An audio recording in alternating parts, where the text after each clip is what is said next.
Yeah, get it on. Got to get it on. No choice but to get on. Mandate. Get it on.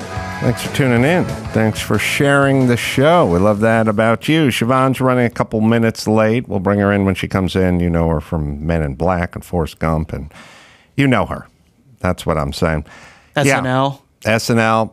Yeah, my dad, I spoke to yesterday, speaking of business. I told him I was working on an animated series, and then he asked me if I drew the pictures. Now, I have no history of artistry or doodles. Certainly, there was nothing on the Corolla refrigerator that young Adam drew in the third grade. But he's not sophisticated when it comes to the industry, I think. It sounds like it. Yeah. I also told him the animation was in Spain. So that should have been a clue that I wasn't in Spain. But I can't remember if I told you this or not, but I did have a funny conversation, which I said the animation's being done in Spain. And I said, ever been to Spain? And he went, nope. And I went, ever been to Europe? And he went, nope. And this is from 2 weeks before. I was getting ready to go to Hawaii. I go, ever been to Hawaii? He goes, nope. I go, you ever been to Canada? He goes, nope. I go, have you been to Mexico? And he goes, nope. Mm-hmm. I thought, well, that's it. The Corollas are landlocked. Domestic. Yeah. He's as American as apple pie. But yeah, he wanted to know if I drew the stuff myself or just voiced it. Did he have desires? I don't know if he had hopes, dreams, and or desires. He has also a funny cyclical conversation I have with my dad is he has Dennis Prager's books, his books on religion. Right. He loves his books on religion. And frequently he will bring up Prager and he will say, have you talked to Dennis in a while? Because he's a fan. Have you done stuff with him? Are you, any speaking engagements or anything like that? And I always say, no, but we did make a movie. And this time I added full length. I said, we've made a full-length movie together. Did you film it? Did you use your camera? Yeah. I said, we made a full-length movie together, so it's Dennis and I starring in a movie. If you're a fan of Dennis, you could see the movie. Never asked what the name of the movie is, and he never asked where he could see it. But it's nuts because he likes Dennis Prager. So I think, much like my mom ruining her for Jon Stewart back in the day, I may have injured Dennis Prager in being associated with him as well. So that's a lovely story. You started off with a Hunter Biden joke, which reminded me of something I doodled on this pad when I was on a plane to Vegas the other day, which is the business story changes, right? So it was 2 years of I've never spoke to my son about his business, right? Then a bunch of emails and stuff came out, and now it's given way to I'm not in business with my son. This is also the news's version of it. He never spoke to his son about business. Now he's not in business with his son. And now it's morphed into no direct financial benefit from the son. So now there's no checks made out from, rogue governments with Joe Biden's name on it. It's made to Hunter, and then Hunter pays his bills. But it's getting a little specific. It's morphing. And all I'm saying is for those of you who don't know where this is going, let's go micro. Forget about macro. Let's go micro. Your woman is accusing you of cheating, of having a sexual encounter frequently, let's say, with another woman. And you get out of the gate 2 years ago with, I've never met that woman, never seen her, never spoken to her, which is basically, I've never spoken to my son about any business dealings. All right, that's the first one. Now we found a picture of you two holding hands. So you then go, well, all we did was hold hands. So it went from I've never met her to we did hold hands. Sure. Now an Uber driver is testifying that you're finger blasting her in the back of his Uber, and you're going, yeah, but that was it. Yeah. That no more after that. There was no sex. There was, I've never met her before. Yes, we are holding hands in this one picture. There's a little finger blast going on in the back of an Uber. but no intercourse. That's it. That's it. Why the third degree? Yeah, okay. So you should see where this thing is going, because it's going, it'll end up in that place just like everything else The next time it's going to be like, I'm not inside her right now. Right. As we speak, my pants are zipped. So Jan Wenner, who's the guy who started Rolling Stone or co-founder of Rolling Stone. And he's in some hot water. I hate what that publication has turned into. He's also the head, I guess he was, of the Rock and Roll Hall of Fame. Has got himself into some hot water, which I love, because I love when the left eats itself. I love it. I love it when they turn on their own. You know, there's no more progressive publication than Rolling Stone, no bigger cheerleader for all the woke things in the culture than Rolling Stone, but now the guy who started Rolling Stone, Rock and Roll Hall of Fame, is booted. So I got a TMZ clip I was watching last night that sort of encapsulates it in about 90 seconds. We can run that for you, right, Dawson? Here we go. And now, on Rolling Stone's list of the worst comments to say about black and female artists, the #1 spot goes to Jan Wenner, the founder of Rolling Stone. And he got booted from the Rock and Roll Hall of Fame Board of Directors because of it. So he has a book coming out called The Masters. It's 7 interviews about the philosophy of rock and roll. And the 7 people interviewed are Bono, Bob Dylan, Jerry Garcia, Mick Jagger, John Lennon, Bruce Springsteen, and Pete Townsend from The Who. AKA Old White Dudes. So in an interview with the New York Times, he was asked, like, why 7 white guys? Then he goes, insofar as the women, I mean, there were just none of them were as articulate enough on this intellectual level. And when asked about black artists, and all why right, they hold on, weren't pause considered it there for a second. Now, if you listen to the whole thing, and look, far be it from me to defend guys I hate, but I feel intellectually obliged. He is writing an article, or he's doing a book, I should say, sorry. He's doing a book on these people who pontificate about rock and roll sort of intellectually. In the clip, he said, you try talking to Grace Slick or Janis Joplin. No doubt they rocked, but it was like in them. You know what I mean? They weren't theologians. They weren't professors of rock. They couldn't articulate themselves. Like I would say, maybe Stevie Ray Vaughan wasn't much good at explaining why he could do what he could do, but he could do it. Yeah, we were in love with his talent, his guitar work, not necessarily his speaking. And, you know, every race car driver I've ever interviewed doesn't know anything about cars. They can't explain cars. Well, you've interviewed raced. Musicians for decades. Yes. And not all of them are great at explaining. And you're writing a book, you got to do 85,000 words. They're not all good at articulating what they do. It's in them. You know what I'm saying? Like it was they just do it. Was in, or athletes, amazing athletes, are not great, you know, the slower white guy, ball control guys can talk a lot about technique. Randy Moss is just a gazelle running down the field, snatching the ball out of the air. Like, I don't know that he would be as good to talk about what he does. As a matter of fact, in a weird way, the guys who are touched by God are probably worse at talking about it because they just do it. Right. You know, so that's kind of what he's saying, but he's fucked. And then he goes on, that's with women. Now he's going on. Well, why aren't it? Okay, so there's blacks. no women in this book. What about black musicians? Right. That's what he's asked. and he was asked, like, why 7 white guys? Then he goes, insofar as the women, I mean, there were just none of them were as articulate enough on this intellectual level. And when asked about black artists and why they weren't considered for his book, maybe Marvin Gaye. I could cut Curtis Mayfield, or, I mean, they just didn't articulate at that level. He's founder out. of Rolling Stone and the head of the Rock Hall of Fame for a very long time. He was the gatekeeper of all of this kind of stuff, of who's important, who's brilliant, who's worthy of these accolades. And clearly he kind of doesn't really think black and female artists are as good as white men. Yep. So the big question here is, can they put another white dude in the Rock and Roll Hall of Fame for the next 5 years? Peter Cetera shouldn't wait by the phone. They are going to overcorrect. I mean, Rebecca Black's going to get in. She's the Friday girl. Friday is a All right. Duh. So he's fucked. He's out. Bitten by his own snake.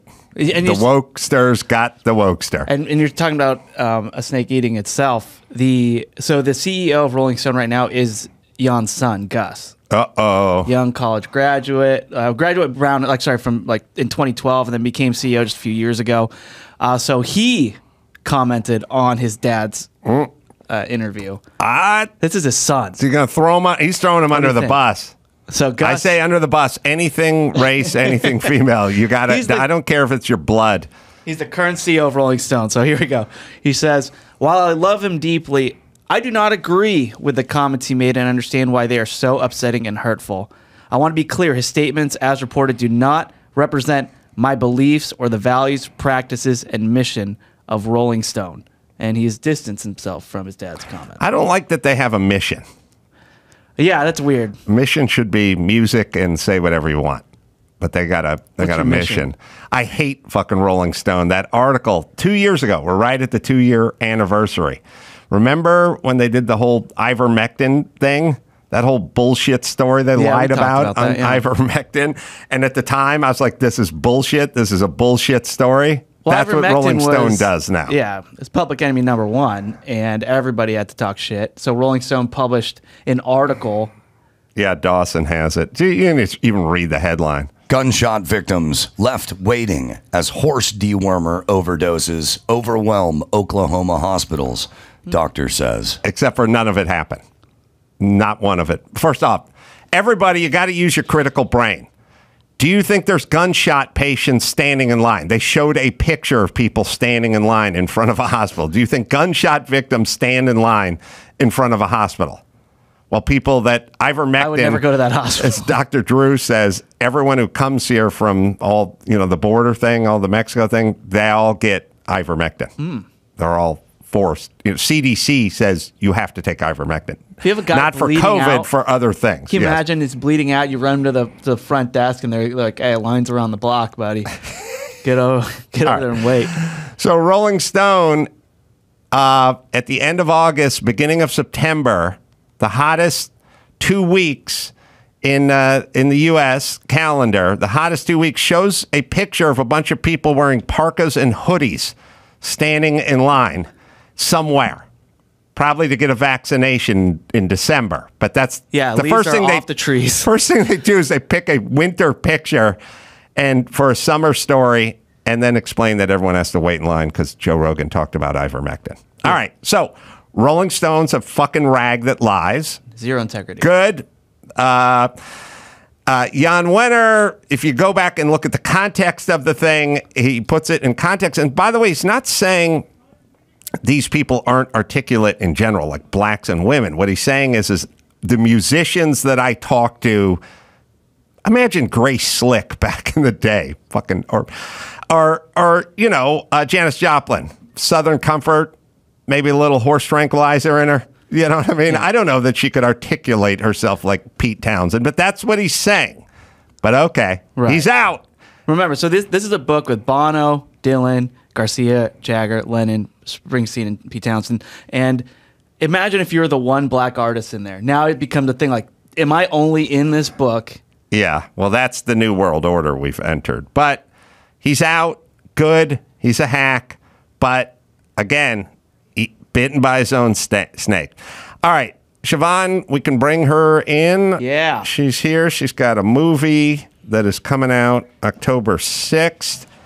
It's called Shelter in Solitude. I watched a trailer. It was gripping. It was moving. Siobhan is not only stars in it, but written, produced as well. Good to see you again, my dear. Good to see you too, Adam. Thanks for having me. My pleasure. Congratulations on the movie. Thank you so much. They're talking Oscars. Oh, yeah. It's got all the makings of a 96%er on Rotten Tomatoes. I'm thinking 96.5. I don't know. Oh. I don't want to get cocky. You're right, but you're rounding up, aren't you? My head, I have a giant head anyway. When I was born, they told my parents I've never seen a bigger head, but it might even be bigger now. Really? Just because of the movie. Did the doctors really say that? Yes. And when my daughter Bernadette, my oldest, was born, the doctor came in and he said, "See this measuring tape?" And he pulled it like you know, however big your head is. And then his fingers went further. He goes, "You just delivered a fire hydrant." Wow. I'm like, I felt like that too. Naturally? Naturally. Oh, man. Well, I mean, I did get some epidural, you know, some. No, I know, but not a C-section. No. And I lied about those epidurals. I said, do you feel anything? And I said, yes, but I didn't. This... Good. Yes, you get more. Yeah. Right. Yes. This brings me to a story that was just put in front of me that I wasn't planning on talking about at all. But since we're talking about birth, Yeah. I want to get your take on this. There's a man who's trying to sue a hospital for $643 million. You got to go specific little bit. when you're going when you're gouging. Yeah. You go specific. Right. That's What do you do with that money? The plumber's always it's $1,479.81 plus parts. If you go $2,000, you go get the fuck out of here. You're like, just a toilet flush. Right. $6,043,000 For what? Well, he was encouraged to watch his wife's C-section. Oh, please. And so I want to get into this because I got into it with my twins. There's a lot of encouragement. You're going to want to cut the umbilical cord. You're going to want to be there. You're going to want to see it. I'm like, I want to be in the lobby handing out cigars. Yeah, or maybe That's go get a beer and come back when the baby's delivered. Call me. It's disgusting. When he crowns. Absolutely. That could be the name of my book. Call me when the first bottle's in the mouth. Yes. Because I'm not Clean breastfeeding. off all the junk, Ugh. cut all the stuff, swaddle them up. It is so. My father, I'm one of 5. He took us. There was a place in. Wait a minute. It was called the Corona. Wouldn't that be funny? It was called the Corolla, but it wasn't. It was a Corona. Anyway, he would take us out to dinner, and we'd come back, and my mother would be like, "Well, I had another baby." Right. I mean, this is ridiculous. I just went through this. Oh God! Yes. And they were asking if I want to watch. I said, I'm going to hang out in front by Jen. I'm just going to whisper in her ear that you got this. I'm going to stay right up here. And it was encouraged. I was like, okay, I'm going to just stay up here. This is good. I'll just hear it. That's fine. Yeah. I don't have to look. And then the doctor goes, hey, do you guys want a mirror? And they bring up this huge mirror. What? Okay, so what? Now I'm seeing everything. Can I say this just in general? Am I allowed to? Are we allowed just to say no? Oh, no. Sometimes people just go, "Hey, you going to Dan's party Friday?" And I go, "Nah, I don't think I'm going to make it." And they go, "It'd be really important to Dan." And I just shut up. I just said no. No, I just said no. I don't want to cut the fucking umbilical cord. No. I don't want to. You sure you're going to be missing out? And this way, you're going to regret it. You're going to regret it. It's ridiculous. I mean, come on. My mother would say, what is wrong with people? But everyone's so familiar. That's the word. Like, why would a man want to be there when his wife? How could you look at each other the same again? Well, not only that, but in a surgical medical setting. Yeah. If your son was stabbed and you couldn't go in, they would push you out of the surgery room. That's They'd go, right. "Sorry, sir, you're going to have to stand. You have to go in the waiting room. You're not allowed. It's crowded. People are working in here." And all kinds of weird things happen. Actually, I remember I pushed so hard that my Please say Take out my headphones. No, my eye vessel popped. Oh, wow. And actually, because of the noggin. Push, apparently. Or maybe the giant noggin. Well, the giant noggin necessitates the push. It must have been. Mm-hmm. And I remember I wanted the burrito so badly. I was like, because Benny's Burritos in New York City was near St. Vincent's Hospital, which is no longer, by the way. Anyway, so I said, Peter, the second I was like, listen, the second I get out of here, I need to get a burrito. Tell my husband. And so the doctor said, well, you better push because this is getting taken too long and you're going to have to C-section. So that was my motivation because I just wanted the burrito. And she told me you couldn't eat for 5 days if you had a C-section. So I was like, oh, the hell with that. Yeah. Oh, yeah. Yeah. You can pry that burrito out of my cold, dead hands, bitch. So there's a lot of, so I got the same spiel. You're going to want to be here. You need to be here. It's important to be here. I even got it with the fucking umbilical cord. I'm like, you're going to want to cut that. No, I do not want to get involved with this procedure. Oh, you're going to want, you're going to regret. Can I tell you something? Well, what is the guy suing for? That he didn't get to watch? I think he was forced, probably wrecked him sexually with his wife. He doesn't like his wife anymore. Wait, I will say this. Usually, though, when I hear people who have a C-section, the husbands are encouraged not to watch because it's really hard to see someone you love going under the knife like that. He said seeing his wife's blood and organs led him to developing a psychotic illness. He's an ass. He's an ass. I'm with him. But I still blame the system. I still blame the system. They encouraged it. This is... Okay, let me just say this. I think I don't know where you come down on this. But I think if we were together, Yeah. it's just chronicled in an episode of And Just Like That with Sarah Jessica Parker, the wife got pregnant. Right. And they already had 3 kids, and it was obviously a mistake, and the couple's right. a little older. And the dad, the husband, said to her, "It'll be your decision. If you want to keep the baby, Oh, we'll he's keep an it. ass too. But if you don't, I support it." Right. Okay, that's her decision. I think a lot of progressive people would go, "Yeah, it's her. Right. It's her decision." Uh-huh. Can it be our decision to be in the fucking room Waiting room. watching your kid's fucking head come shooting out of that vagina? Can we Can we it just be say that? ours? Can it be ours? Exactly. You know what I mean? Can I say, as a man, Yeah. I have an autonomous body, Yeah. and I like to park my hairy ass in the waiting room? And now you're suing? Well, this guy, I should have sued. You should have sued too. I should have sued because I was told, "Oh, you want to cut the umbilical cord?" I said, "Absolutely, I do not want to cut the umbilical cord." You're gonna regret it. You're gonna want to listen, do it. I'm older than you are, and I'm telling you right now, we had Lamaze class, and when it came time, and it was so painful, and my husband's like, "What do they teach us in Lamaze?" I'm like, "I don't know. I was too busy mocking the other people. I Yeah. don't know even what they said to do." Let me tell you where the easiest mocking subjects are. Any class involving breathing. When I go to a yoga class, they're like, bring in all the friends and blow out all the negative stale. I'm like, the old stale. Wait. That's the air I just took in, bitch. Let me just say this. My friend from Home Debbie, her sister opened it. I hope this can go to New Jersey, but her sister opened a yoga studio, and they wanted us to come to support it. And my friend said, "I absolutely cannot come with you because you're going to mock it." Yes. And I need to have a relationship with my sister. Because there's breathing It's talk. ridiculous. Yes. That was the thing about Lamaze. I remember my husband was like, he's from New York. He's like, puff your lips. Puff your lips. I was like, what? I can't hear what you're saying. I'm so much pain. He's like, I'm like, I don't think puffing my lips is going to take away the pain of the noggin going through. So I should sue the hospital because I said, "No, I don't want to cut the umbilical cord," and they kept saying, "You're going to want to do it."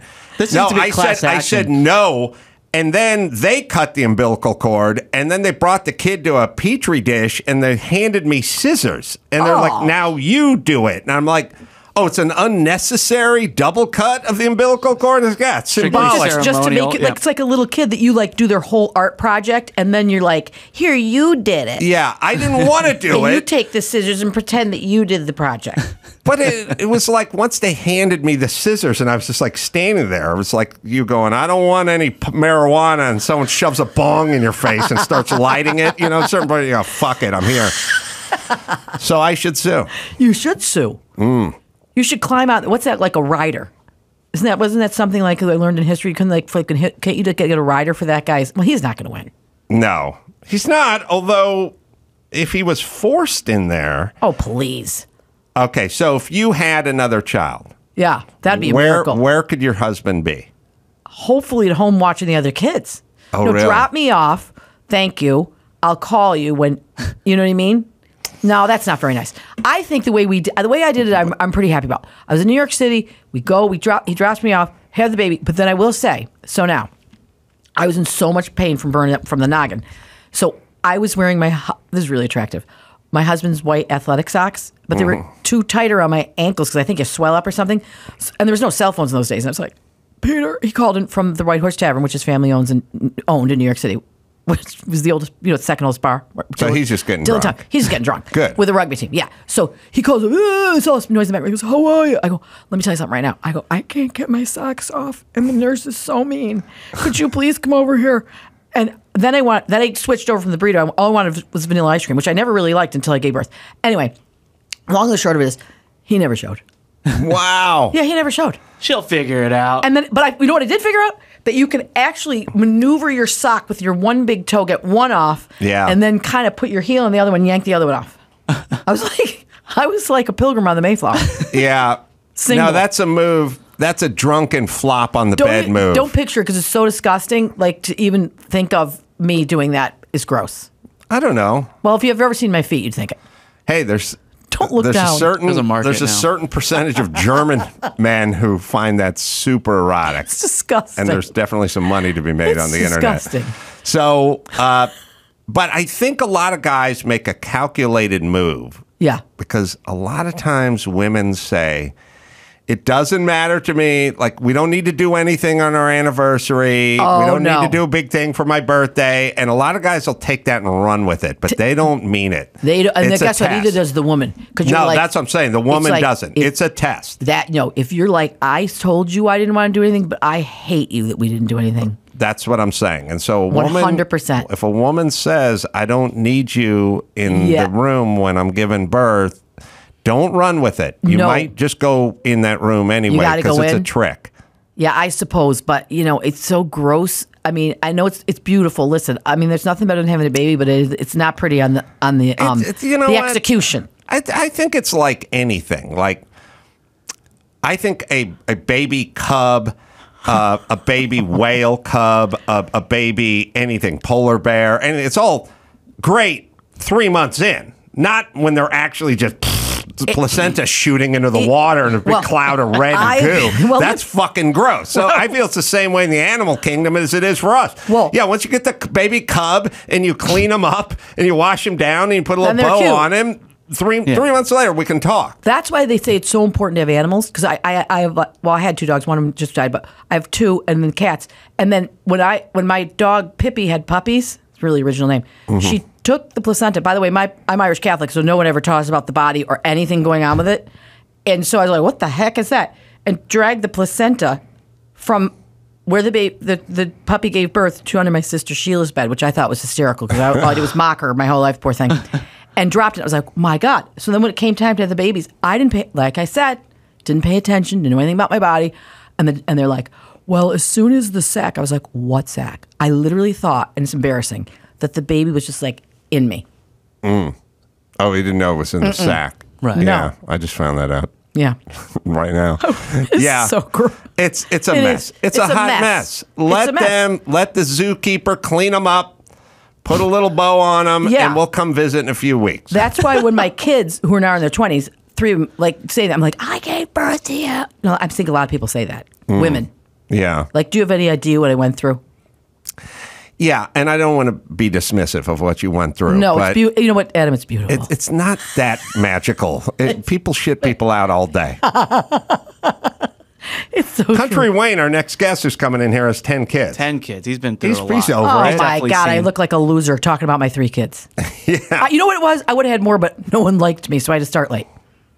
Oh, I was too much. I was a little too much. too much emotionally? Actually, in my movie Shelter in Solitude, I have a line that I used with my father's, which was, Siobhan, you know what's wrong with you? I said, what? He said, you have unearned effervescence. Unearned. Be like, you ass. And one time he called me a GD thespian with my head up my ass. I go, Dad, I go, this agent wants to sign me for 3 years. He was a lawyer. He goes, you don't sign anything for 3 years. What are you, a GD? And he said, lesbian with your head up your ass. And he hung up on me. Wow. Didn't your dad talk you out of a holding deal? Yes. How do you remember that? That was another thing.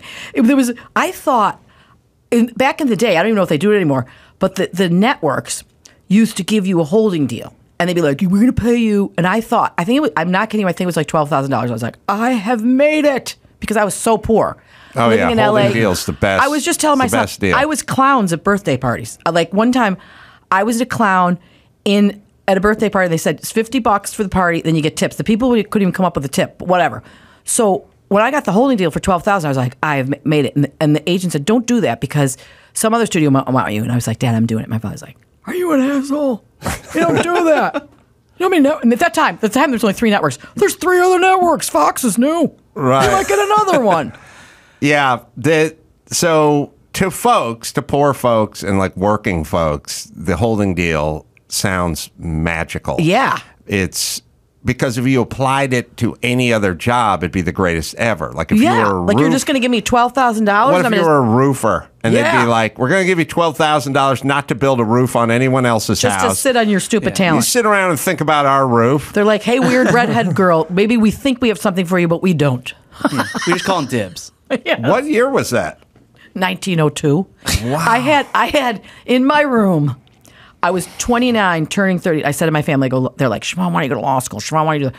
Anyway, my sister Mary, I said, Mary, look, if I don't have a job and I don't have more than at the time I had a mattress and a dresser. If I don't have more than a mattress and a dresser and a lamp when I turn 30, please get me out of this. I had the exact same thing. Yeah, 30 years old. That's what I did. I'm 7400 Hollywood Boulevard in a pink stucco house. Everybody hated me. Building. The people were like really cool and hip, and I used to wear a bathing cap in the pool. Oh. So and then one time this guy goes, "Hey, can I ask you a question?" I go, and he goes, "Are you the one blasting Cher?" Oh man! Like they act like I was a nerd. Well, I was a nerd. Anyway, long and short of it, Love she said, "Happy birthday." I was 30, and she goes, "Look around your room. What do you have?" Oh, is your sister calling? And Mary, she said, "What do you have?" Syracuse, and I go, "A bed." I had a mattress, a lamp, a bed, and a chair. So I didn't quit. But I thought she was supposed to pull you out of there. No, but I said if I don't have more than a mattress, you but I had the chair. Sorry. That's okay. All right, we'll take a quick break. We got more stories of unearned effervescence, which I like. I don't like stolen valor, but I like unearned effervescence. Yeah. And we'll do that right after this. Simply Safe, squeezing in one last summer getaway, are we? Well, before you take off, protect your home with the latest innovation from Simply Safe Home Security. 24/7 live guard protection. Well, it's exactly like what it sounds like. They have fast protect monitoring, and Simply Safe's agents can deter intruders right through the smart alarm wireless camera, warning them that they're being recorded and that police are on the way. Voted best home security of 2023 by U.S. News and World Report. This stuff is modular, it's light, it's small. You don't have to drill and pull wires. You don't have to make a mess. And you set it up. When you leave, you go to a new house, another apartment, take it with you. And right now, my listeners get 20% off of any Simply Safe system when you sign up for Fast Protect monitoring. It's a huge offer. It's a limited time. You'll get a break on your homeowner's insurance, so get safe with Simply Safe. Visit Simply Safe, 2 eyes, simplysafe.com/Adam. That's simplysafe.com/Adam. Siobhan Fallon Hogan is here. Shelter and Solitude is the name of her project that she wrote, starred in. It's you should at least for sure check the trailer out. It looks really good. Yeah. Very well done trailer. Very well. If you go on Regal or YouTube, we have like almost 1 million hits. Adam, can I tell you a story? It's so funny. Mm-hmm. Okay. So I'm in theaters October 6th. October 6th. Robert Patrick from The Terminator. Yes. Sure. You know, he's fabulous. Dan Castellaneta, Homer Simpson. But no, I have to tell you this hilarious. And Peter Macon, fabulous as the the guy on death row. So, I'm trying to learn social media, and my kids are like, "Mom, you don't touch it." And I'm like, I'm so mad. I'm like, I want control of my own domain. So, sadly, my producer Erin Fraser, was the greatest. She died suddenly in March. So I go on Instagram, and I say to her kids, "I just want to let you know I dedicated Shelter and Solitude to your mom," but I somehow got mixed up and sent it to a lot of people. That's tough. Not good. Yeah. So I had done this movie in Belfast in March, and there was a lot of Brits, and they all got along really well. But I think they thought I was like a freak of nature, and they didn't really get my humor. They were kind of highbrow, and so there was one guy in it, and I sent it to him. Apparently, I was like, "This is dedicated to your mom," but I didn't know it till 1 month later. So my kids are looking through my whatever you call that Instagram. And they're like, "Mom, what the hell? You sent like 150 people. I dedicated this to your mom." So I go, "Please write as me and say I didn't mean to do that and explain what happened." And this guy writes back, "Well, thank you for explaining because I only met you for a short time and I didn't know why you would dedicate that to my mom." Who's still alive? Who's still alive? Weird older lady. Yeah. Look, we should be excused from all things that have to do with technology because we've spent our first 30, 40 years essentially just living like they lived on Little House on the Prairie. Exactly. Just churning butter and plucking chickens. And making pineapple upside down cake. Tanning leather and making pineapple upside down. That's what we did. And then all of a sudden, we were handed a computer that had 10 times the computing power of the Apollo program in it. And it fit in our hand. It's so bad. And we could do anything and take a picture of anyone and send it anywhere and get drunk and write anything. And there's just no way we should be held responsible for I this. really, really am going to sign myself off from all of it. Are you? It's because it was so horrifying. I said, I can't take that I did that. I don't really embarrass easily, but I was like, this is so bad. I appreciate what your kids were doing, but they should have waited till October 7th. So then all those people would have brought their entire families to watch their the mothers. movie. And their mothers. And then afterwards they realized, oh. Well, Chris will explain this to the old people in the room. Okay, there is a video. Okay, so here's what happened. I've been on Twitter for years. And everyone always tells me, oh, it's a shit show and a hate fest and all the negative imagery and all the whatever. And I would go, I just talk to people who go, hey, I came out to the show in Vegas. It was fun. Thanks for taking a picture. And I go, thank you. And I have this nice, cordial interaction without all the crazy negativity. And then I go to Twitter recently, and it's not just my Twitter, it's my feed or whatever it is. And I just go onto it, and there's a couple of guys who jacked a car just running over a guy on a bicycle, and then this chick just smacking this other chick who's standing in a doorway. And I'm like, I don't want to see this. I don't want that. I don't know how is it here? I used to just go on Twitter and just be some dude going, hey man, check out the show. Now it's some woman battering another woman and some kids running over a retired cop on a bike. What is going on? You got to find the slapping the chick. The slapping, it's the most disturbing thing I've ever seen. You don't want to watch that, because then the algorithm's going to think he watched it twice. I can't not watch it. I hit Twitter and the chick's mid-swipe, man. She's going in for the kill. Am I the only one who's seen this clip? I think so. All I want to say is, what kind of a day do you have to do that to someone? It's this younger blackish girl and a woman who looks to be, I don't know what, who's older, who's just standing in her doorway. And the chick just hauls back and whacks her in the face, and then she like looks back at the camera. She goes like, "Well, again?" or something, and whacked her again. And the chick in the doorway doesn't close the door. She just stands Was this there. here or in New York or where? I don't know. It was full. Will Smith, Chris Rock. But times two. I was like the chick who was getting whacked. I was like, she should enter one of those Russian slapping competitions because this bitch is sturdy. Like, she didn't flinch, she didn't flail, she didn't yell at the chick. She just stood there, and the chick wound up and whacked her again. And somehow I have to experience this, and because of Twitter. And when I go back the following morning and I hit it, there she is getting whacked again. I don't want to see it. Why is it there? A lot of it is based on if a lot of the people you follow on Twitter liked it or watched it as well. There's an algorithm. Are animals. Yeah. I don't even know who I follow though. Yeah.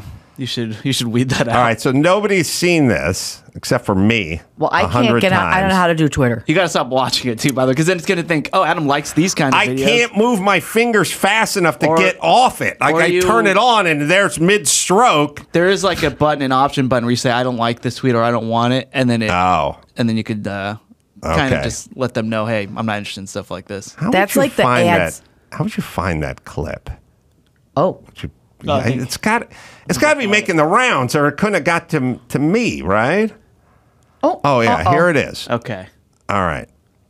This your mother, right? Oh, ow! Serious? Stop playing with me. Oh my gosh! Oh, she is tough. Stop fucking playing with me, bro. You serious? Oh my gosh! Oh my gosh! That's terrible. She is tough. The one that took it. I'm telling you, she's 120 pounds. She wouldn't have needed a burrito to shit out a kid. She's got a fucking jaw on her like Ernie Shavers. She looks like she's in a karate robe, though. So maybe she's a karate chopper. The mom, first off. Who's the mom? The mom's filming?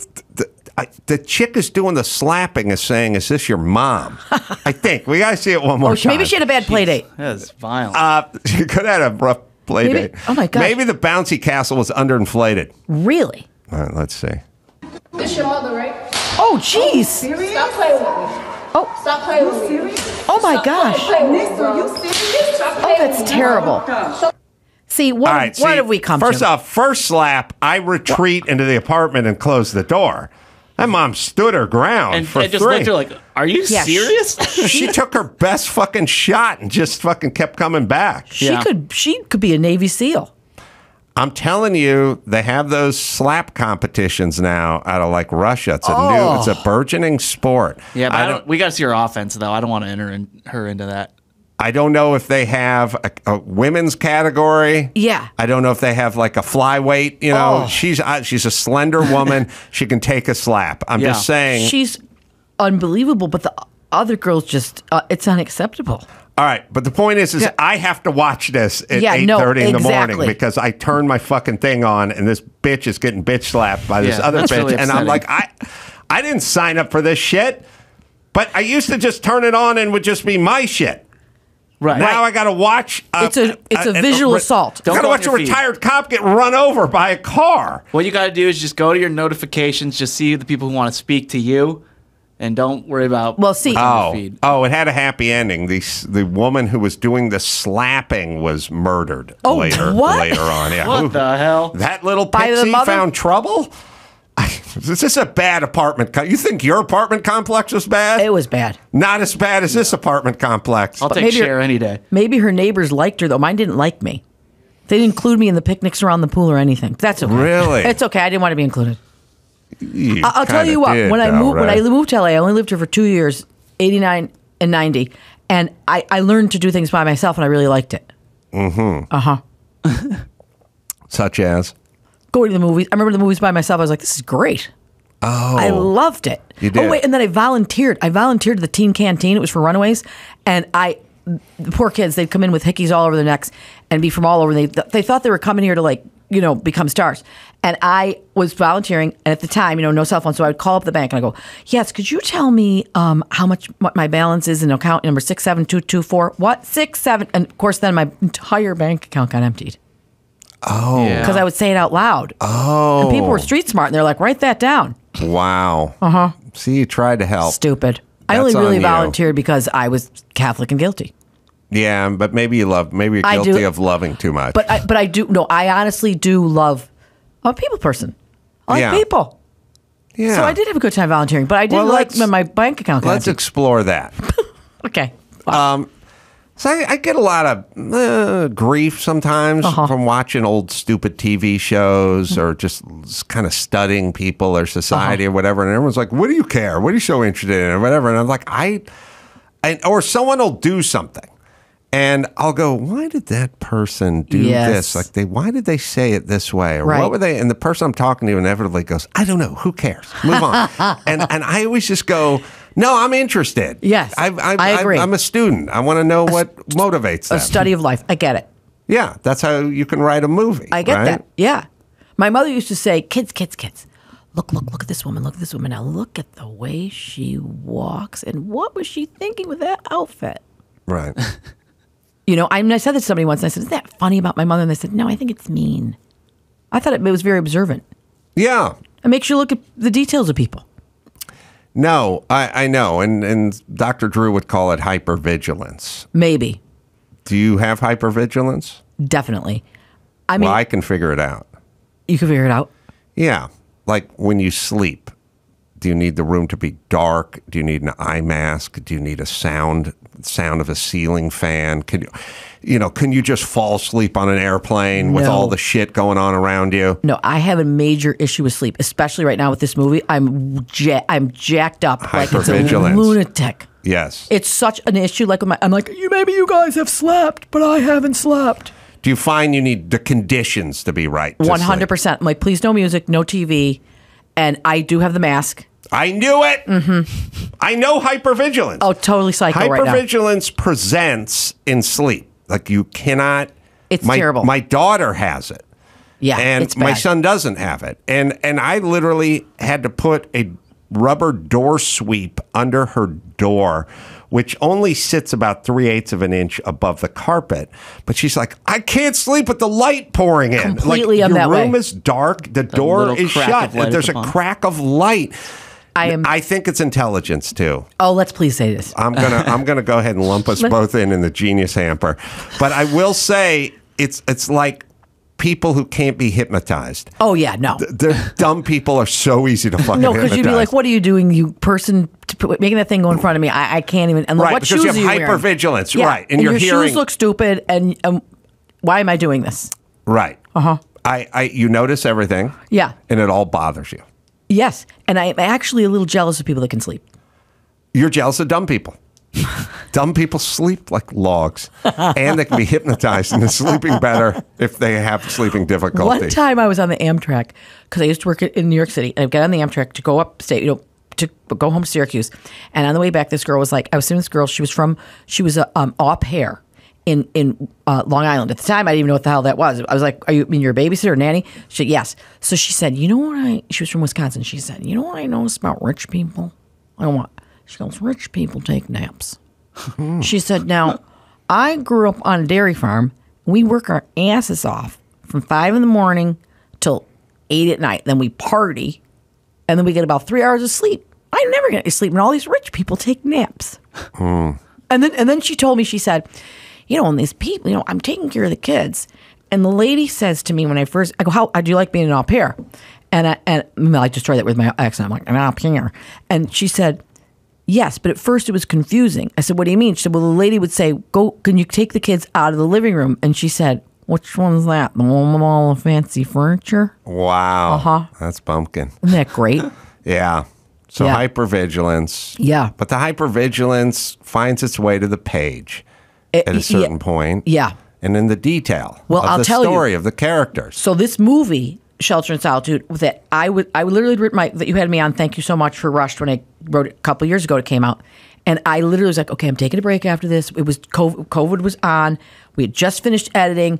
I was like, I got to take a break. I'm exhausted. And I'm laying there one night, and this idea of Shelter in Solitude comes to me. I'm like, holy crap! And I write it down, and I'm like, I got to remember this because my father was an attorney, and he had, prisoners he represented, inmates. And I thought of this idea, and then my father wanted me to be a country singer, so I quickly write it down. I wake up the next day, I'm like, oh my God, I got to write that. Time together. Because that's what happened. What was the research like for Death Row? Oh my God. So, okay, my sisters are attorneys, and my father was too. So there's a defunct jail in Syracuse that we used. Now, when I say apparently it was on 60 Minutes. It was so abusive. They used to make the prisoners go in the basement if they acted up. So it was a bad prison. They shut it down.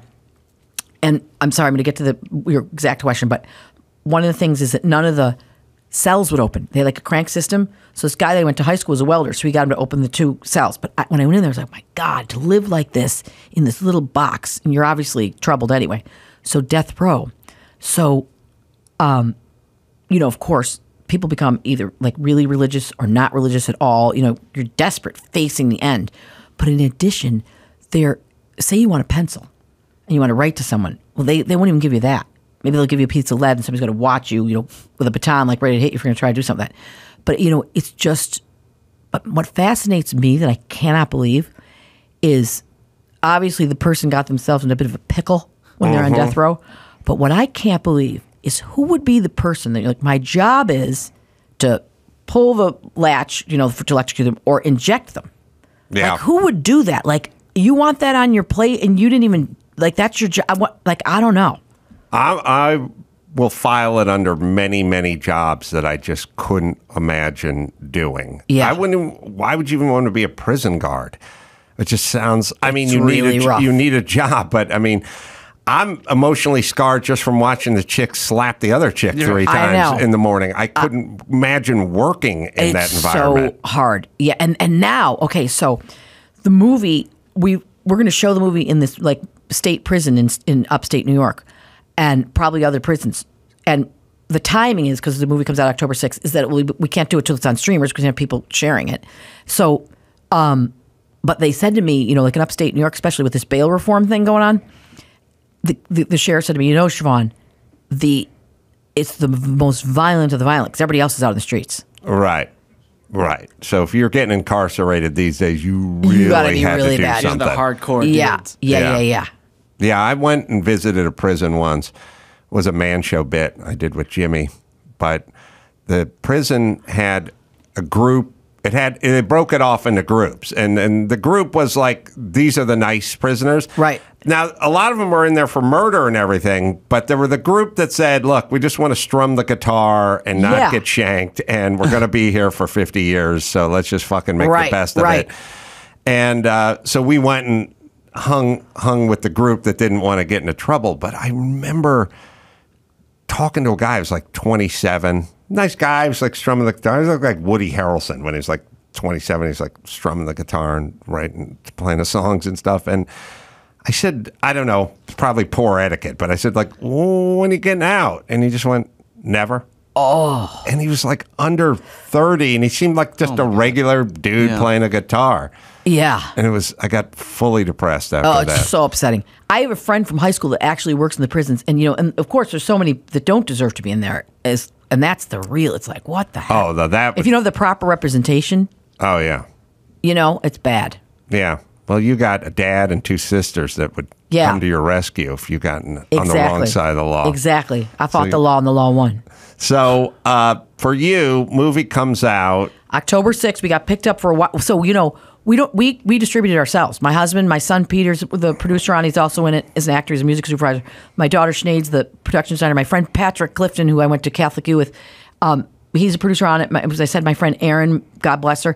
Anyway, so we distributed ourselves because I was like, I'm so sick of giving away all the money, and we got picked up by AMC and Regal, which is a miracle. And people can watch the trailer on the Regal or the YouTube channels, and it's coming October 6th. God help this strike, may it end, because I'm supposed to do like a lot of late night stuff, but people don't take too kindly to those shows coming back right now. You know what I'm saying? No, ask Drew Barrymore. No. People aren't liking that. Don't be crossing the lines. No. People are agitated and angry, and it's been going on too long. Yeah, it's way too. Well, as a matter of fact, when we came into town, my son and my daughter and I marched on the picket line. David Goodman, who's that negotiating, was the head of the Writers Guild. He was my backdoor neighbor, and we're like best friends. So we marched with him on Thursday when we flew in, and it was so crazy because you don't feel it as much back east. Are the numbers? Are they still out in it was big huge. numbers? It was in front of Fox. I saw a lot. I saw Wayne Fetterman. You know Wayne? Sure. Yeah, I saw Wayne. I saw people from Seinfeld that were writers, and there was big numbers, but they're tired. It's awful. I bet. Yeah. But I feel guilty. We have that SAG interim agreement, so we can promote. But you feel kind of guilty, like we got a movie coming out, and we're so psyched, and people are like, "You're psyched, and I'm depressed." I think it's gonna change things sort of permanently. I do too.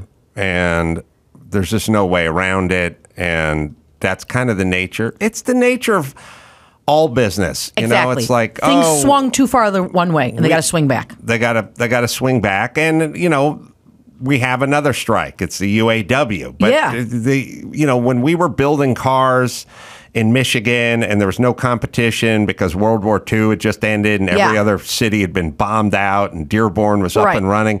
Those were the salad days. And then at some point, it got into the 70s, and the Japanese started importing cars and stuff like that. And we're just like, we can't afford this. It's not the model's not working anymore. Right. But you can't pay somebody X amount and then explain to them we got to walk that back at some point. Well, but it's the same trajectory. I'll tell you what. Because of all this, because we're an independent film and we paid pay the people, we're the producers. I feel like, I come from my father would say the play's the thing. I come from theater. So I don't believe in any of this Hollywood bullshit of like hierarchy and lower hierarchy and above the line and below the line, all that crap. Like if you're standing in line, like, okay, Siobhan's here, she gets to eat lunch out of you because you just do the props. Well, the props are just as freaking important as me pretending I'm somebody else. You know what I mean? So that's the way I run the deal with my movies. And so as a result, the director Viveca Mussai is back. The actors are all back. I mean, Robert Patrick's back again. Because if you treat people with respect, they respect you. So, and you pay them right. We didn't have any money for this movie, but like a couple of the actors, my agents be like, Siobhan, they have kids, and if they don't make their insurance, can you pay them double? I'm like, sure. What was the budget? I can't tell you that. I'm trying to sell the freaking thing. Oh, okay. I'm trying to pretend it's less than it was. More than it was. Yeah, more. I can't. Listen. It looks like a $25 million film. I thought it was a Marvel movie. When It is a Marvel movie Yeah. with country singing. That's right. By the way, I went to Nashville and sang, and we're having a big premiere there. September 26th, we're going to Nashville. Justin Biltonen, if you're a country fan, country western singer fan, he from Three Doors Down. He's got. I sing his songs in the movie, but my son got these rappers to play parts in it. Fat Nick and Rob Banks. Mm-hmm. You know them? Rob Banks is Shaggy's son. They're fabulous. Oh, Shaggy. So sure. yeah, so they have great roles in the movie, and they're going to perform it. So we have this big shindig next Tuesday in Nashville at the Bell Court, followed by like a big party. Well, tell people where to go, and where should people go if they want to find out any information on any of this stuff? If you go on Instagram, you follow at Shelter in Solitude, or you can follow me, but no one knows how to spell my name, at Siobhan Fallon Hogan. And then to get tickets, Regal and AMC already have the tickets on sale. But then we have a lot of other, Marcus and Harkins, a lot of other theaters, but we'll be all over the country. And then in New York City on October 6th on opening night, I'll be doing a Q&A at the Regal in Union Square. But for the tickets, you just go to those websites or Fandango or whatever people do. Mm-hmm. And then for Nashville, you go to Ticket Spice. And that's next Tuesday. Do you air in Nashville? We air everywhere you have a phone. Yeah. There is a phone. A phone. All right, Siobhan. Thank you so much for coming in. Thanks for having me. I really appreciate it. And listen, don't feel badly about the umbilical cord. It's the scarring. If you feel badly, you know what I'm going to do? I'm going to bitch slap you. Can you believe I just said that? I didn't even. I didn't even know what that was. All right, Country Wayne is going to be in, stand-up comedian. We'll talk to him right after this. Thank you. Athletic Greens. Well, I love these guys. I take my AG1 by Athletic Greens daily. I gave it a try. It's good for gut health, increased energy, increased immune support, even tastes great as well. I take it in the morning, put it in the shaker, shake it all up, and you can feel the benefits immediately.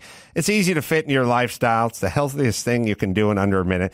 Just 1 scoop of powder mixed with water once a day. That's all you need. Every scoop is packed with 75 vitamins, minerals, and high-quality whole food sourced ingredients. And I get mine delivered every month, so I'm never out of it. And it's super easy to make part of your daily habit. Also, you get the single serving travel pack. So when I hit the road, and I do, and you maybe drink a little too much and your clock gets off and you get a little dehydrated, that's where the AG1 really has the benefits. AG1, right, Dawson?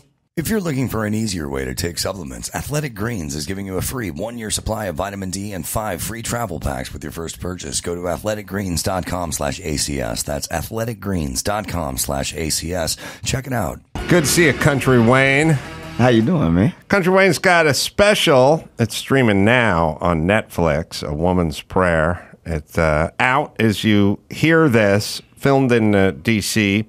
My family was the white family that told everyone to bring stuff. The one white family that farmed everything out. Oh, man. Y'all breaking barriers here, man. Yeah, we were pioneers in the movement. Wow, early on. But white people call it potluck.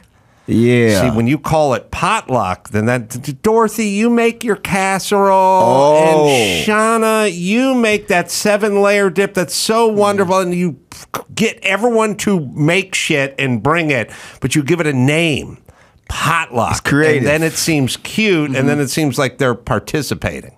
Creative. It's a creative way to That get free is creative. food. Yeah. It's cultural appropriation. It's all in the labeling. Yeah.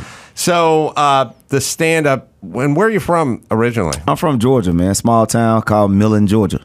And grew up, I'm reading here, your mom passed when you were young. 11. Yep. What's got to be devastating. That's the bad age for mama to leave. Yeah, it was crazy. But when she died, I got a Social Security check every month. So it ain't make up for it, but it made things a little better.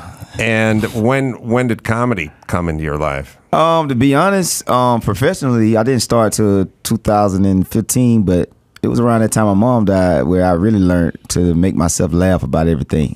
For real. That was around that time that I knew comedy rolled off me. I could start a comedy roll like water. It was one of the easiest things I ever done. Were you funny in school? Funny with your friends? Mm-hmm. All right. tell me where you come down on this. I just had this conversation with my son last night. I said, I was class clown in North Hollywood High in 1982. You're a senior now in high school. Are you going to get class clown? He goes, I don't think they have that. I go, they don't have class clown? I don't know.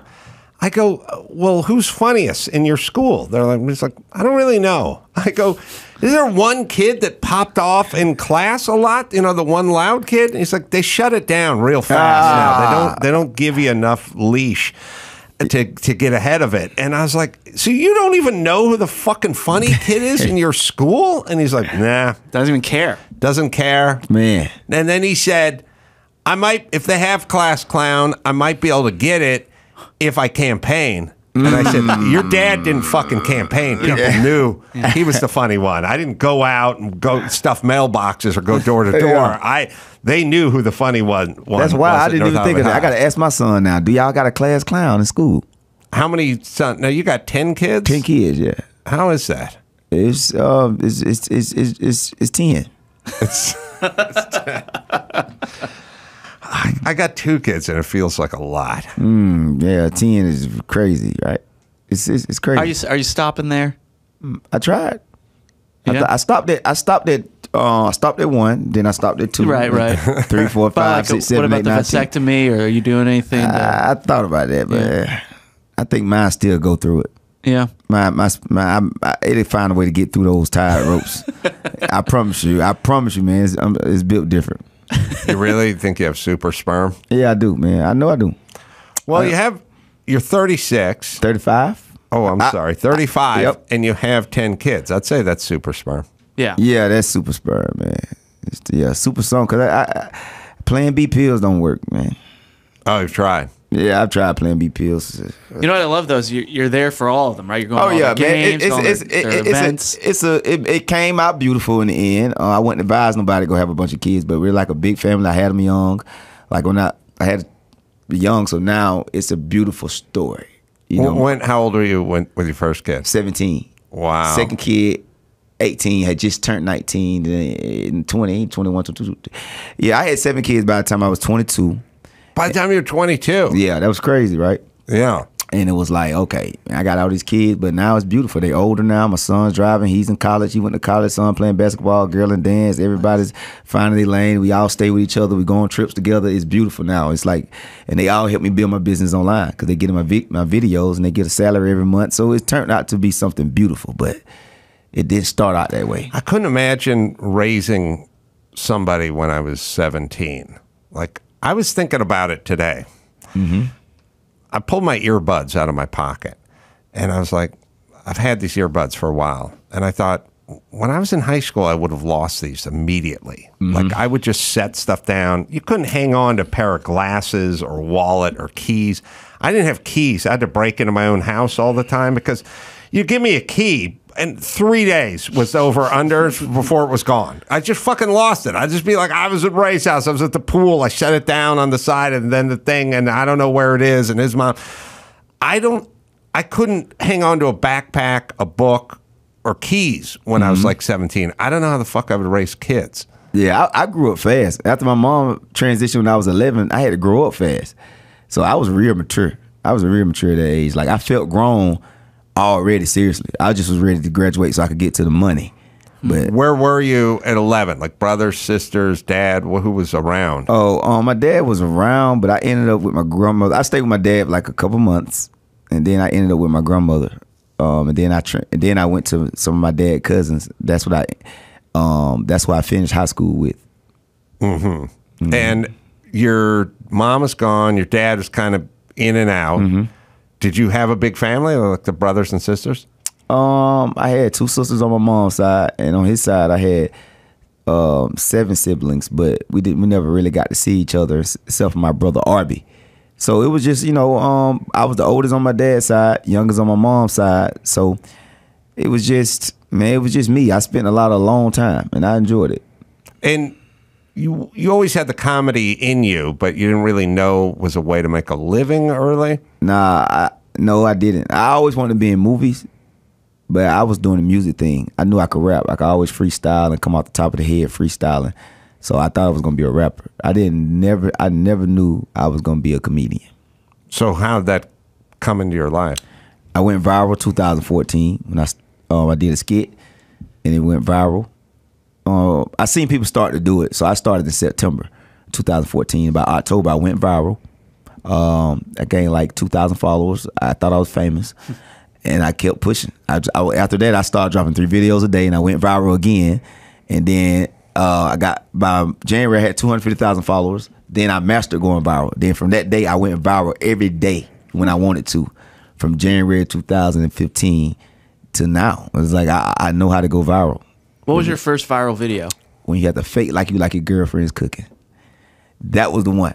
It was the subject matter, you know, because I always was aiming at stuff universal, you know. So I feel like this video. I had a baked potato one day, man. I told my girl, I say, man, I'm gonna fake like you cook this, and how guys be like when they girl asking to taste stuff and it's terrible, and I had her acting like she was feeding me. She's like, taste this, and I act like it was terrible, like,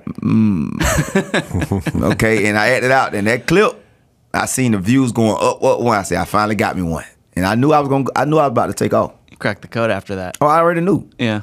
Do we have the video? Yeah, yeah. Oh, this is it. Yeah. Oh, you just cooked it? Yeah. You like it? Oh. I just tried it. I see. No, you don't got good.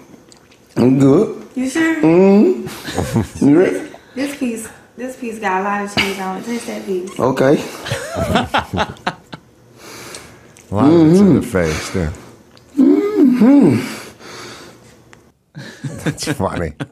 It's so simple.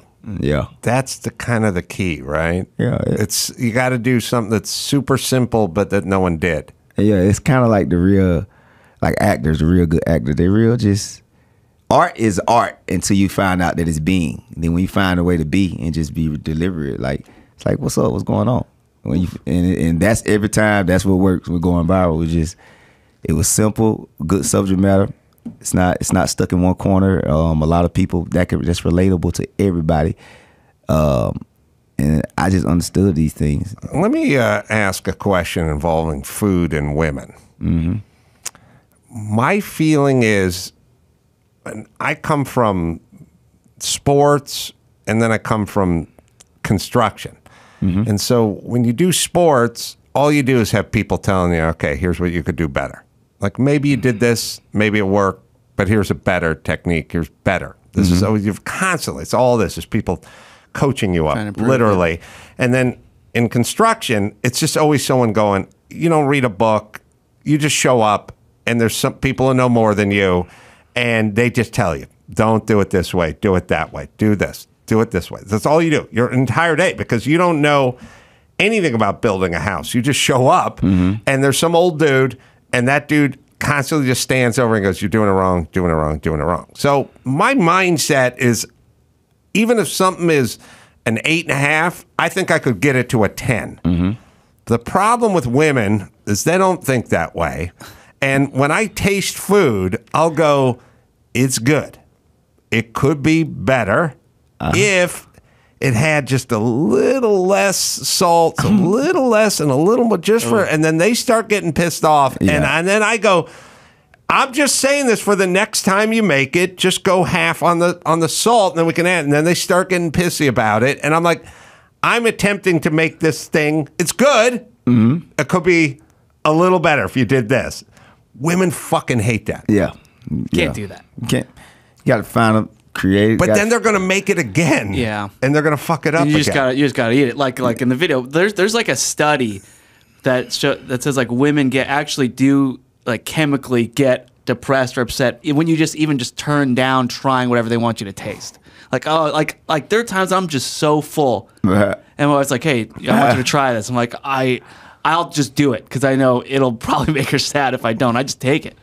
I power through. Yeah. So you got what women are saying is you can't really be honest. You got to find a potluck way of doing it. You know, because the reason why women like that, because they can't be honest to us. If a woman really told a man what they really are, oh my God, men would men walk confident because a woman strokes their ego because they natural nurturers. And I know this because I grew up without a mother and I was studying my friends. The difference between me and them, their mother nurtured them all the time. So I was like, oh, I'm gonna run over these people. I already knew because their mother gonna lie. To this day, my sons, he'll come in there, have a bad game. Mother, good game. I'm like, what games you was watching? Yeah. Well, no, the most obnoxious roommates, worst roommates I've ever had in my life are boys whose moms love them too much.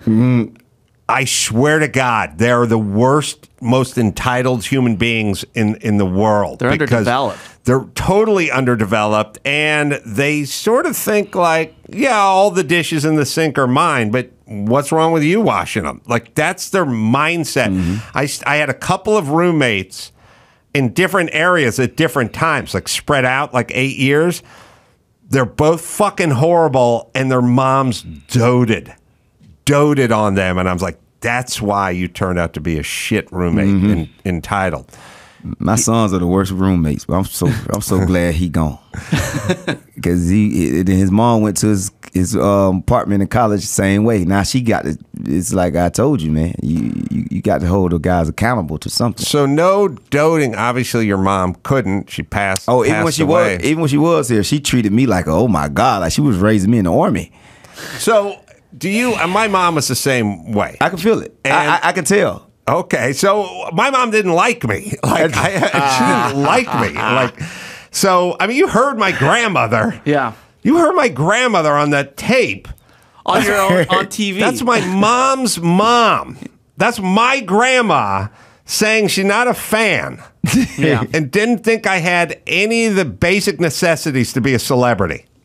That's my grandmother. That's her mom. Not fans at all. So I grew up very realistically. I can tell that about you, though. You can. Yeah, I can feel that off you, but she probably didn't like you, but she loved you. So that was... Listen, Jerry's still out. Let me tell you love. I'll tell you this thing. I love my son, but I'm not going to do anything with him. It's like somebody saying, can you pick me up from the airport? And you go, I'd like to. Yeah. And then pause, but... Okay, you'd like to, but they're still having to take an Uber.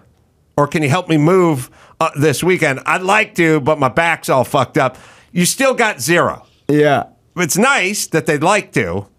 And love is kind of that way. They go, oh, it's great love. We have my grandma. 14 seconds of this is my mom's mom on a TV show. About me, saying she wasn't a fan. I never think of Adam as a star, and I think people do, but I don't think he has big charisma or charm, but he is intelligent. Maybe he gets some of that from me. And managed to compliment herself. You might be a little right, man. Not a fan. You might be right just a little bit. Not a fan of her Not grandson. at all, man. And my mom was no fan either. And so, but I grew up realistically. Yeah. Like, I didn't have any pie in the sky. The thing that was funny is I had the roommate whose mom loved him a lot. Yeah. Well, he would be making out, he was sending out headshots to agents, like goofy headshots, with a cover letter. And I'd go, what are you doing? And they go, I'm trying to get an agent. I'm sending out my headshots. And I'm like, they're going to throw it right in the garbage. Why the fuck would anyone just look at your picture? Why would they hire you? I saved myself all that trouble because of my low self-esteem. I was like, I'm not going to just walk in and have someone hire me. I have to do something. That's real, man. And you feel that way too? Yeah, you got to. My sons have unrealistic goals because his mom make it feel like you could just aim at life like that because she's not keeping it real with him. And I have to tell him, and he learned through me. He finally learned, and he's way better at it. But I keeps it real with him because that sometimes the mother, and it's out of good heartness. She don't want a son to go through nothing. But you have to stay off their porch, and we walk out the house, and we in the world. Right. So we can't do that to these boys because if I was a bad-hearted person, I could take advantage of a lot of people because it's like, oh, I'm ready for war. Because I was raised a certain way, you got to be realistic. There's a lot of comics right now from social media that won't work on their set and think it's going to come one day. I'm going to get me an hour it's never gonna happen if you don't go to the comedy club, the comedy club, the comedy club, the comedy club, the comedy club, the comedy club. Try it. It don't work. But they think because people like, man, you good and you can So I see that all the time, man, for sure. I gotta say, I think my kids traumatized me because I'm try so hard to be like a good. When I try hard to be the parent my parents weren't, and I overcompensate. I never really thought about this, but last night, so even though my kids are in high school, they got a full-time nanny. Mm-hmm. Don't get me started. The full-time nanny's daughter just gave birth, or it's gonna, or something, somewhere now. Yeah. Anyway, she's not around. Right. She's not around. It's just me. She's in labor. She's been in labor the last couple. Last night, it's just me and my son in the house, and there's not much going on in the fridge.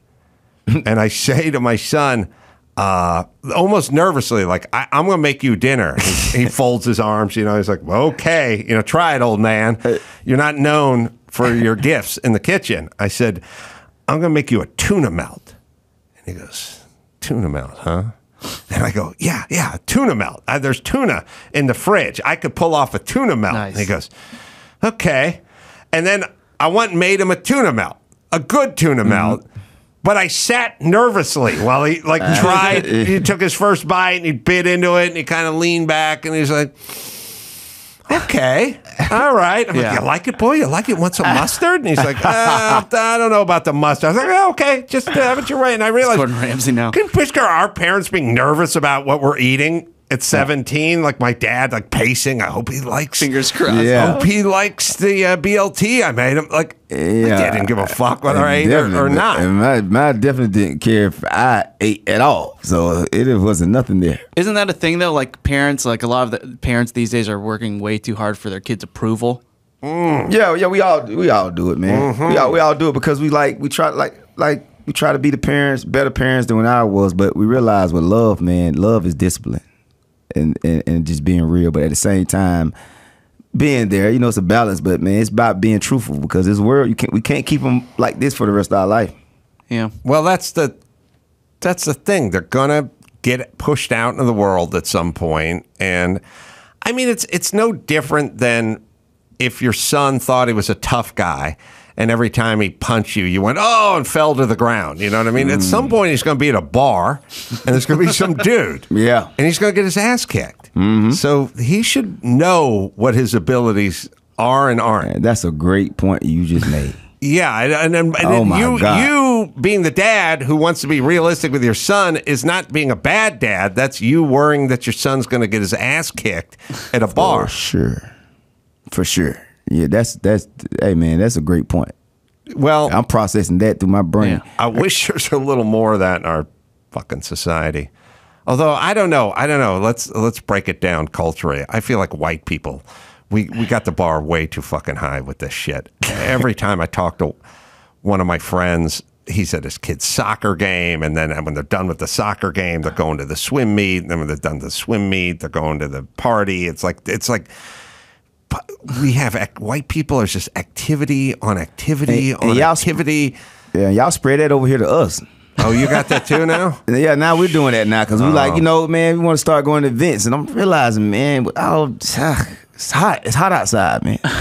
You can't do too many summer events at one time. When you're a kid, you just leave the house. Yeah, you just get on your bike or your whatever, and you just go. Mm-hmm.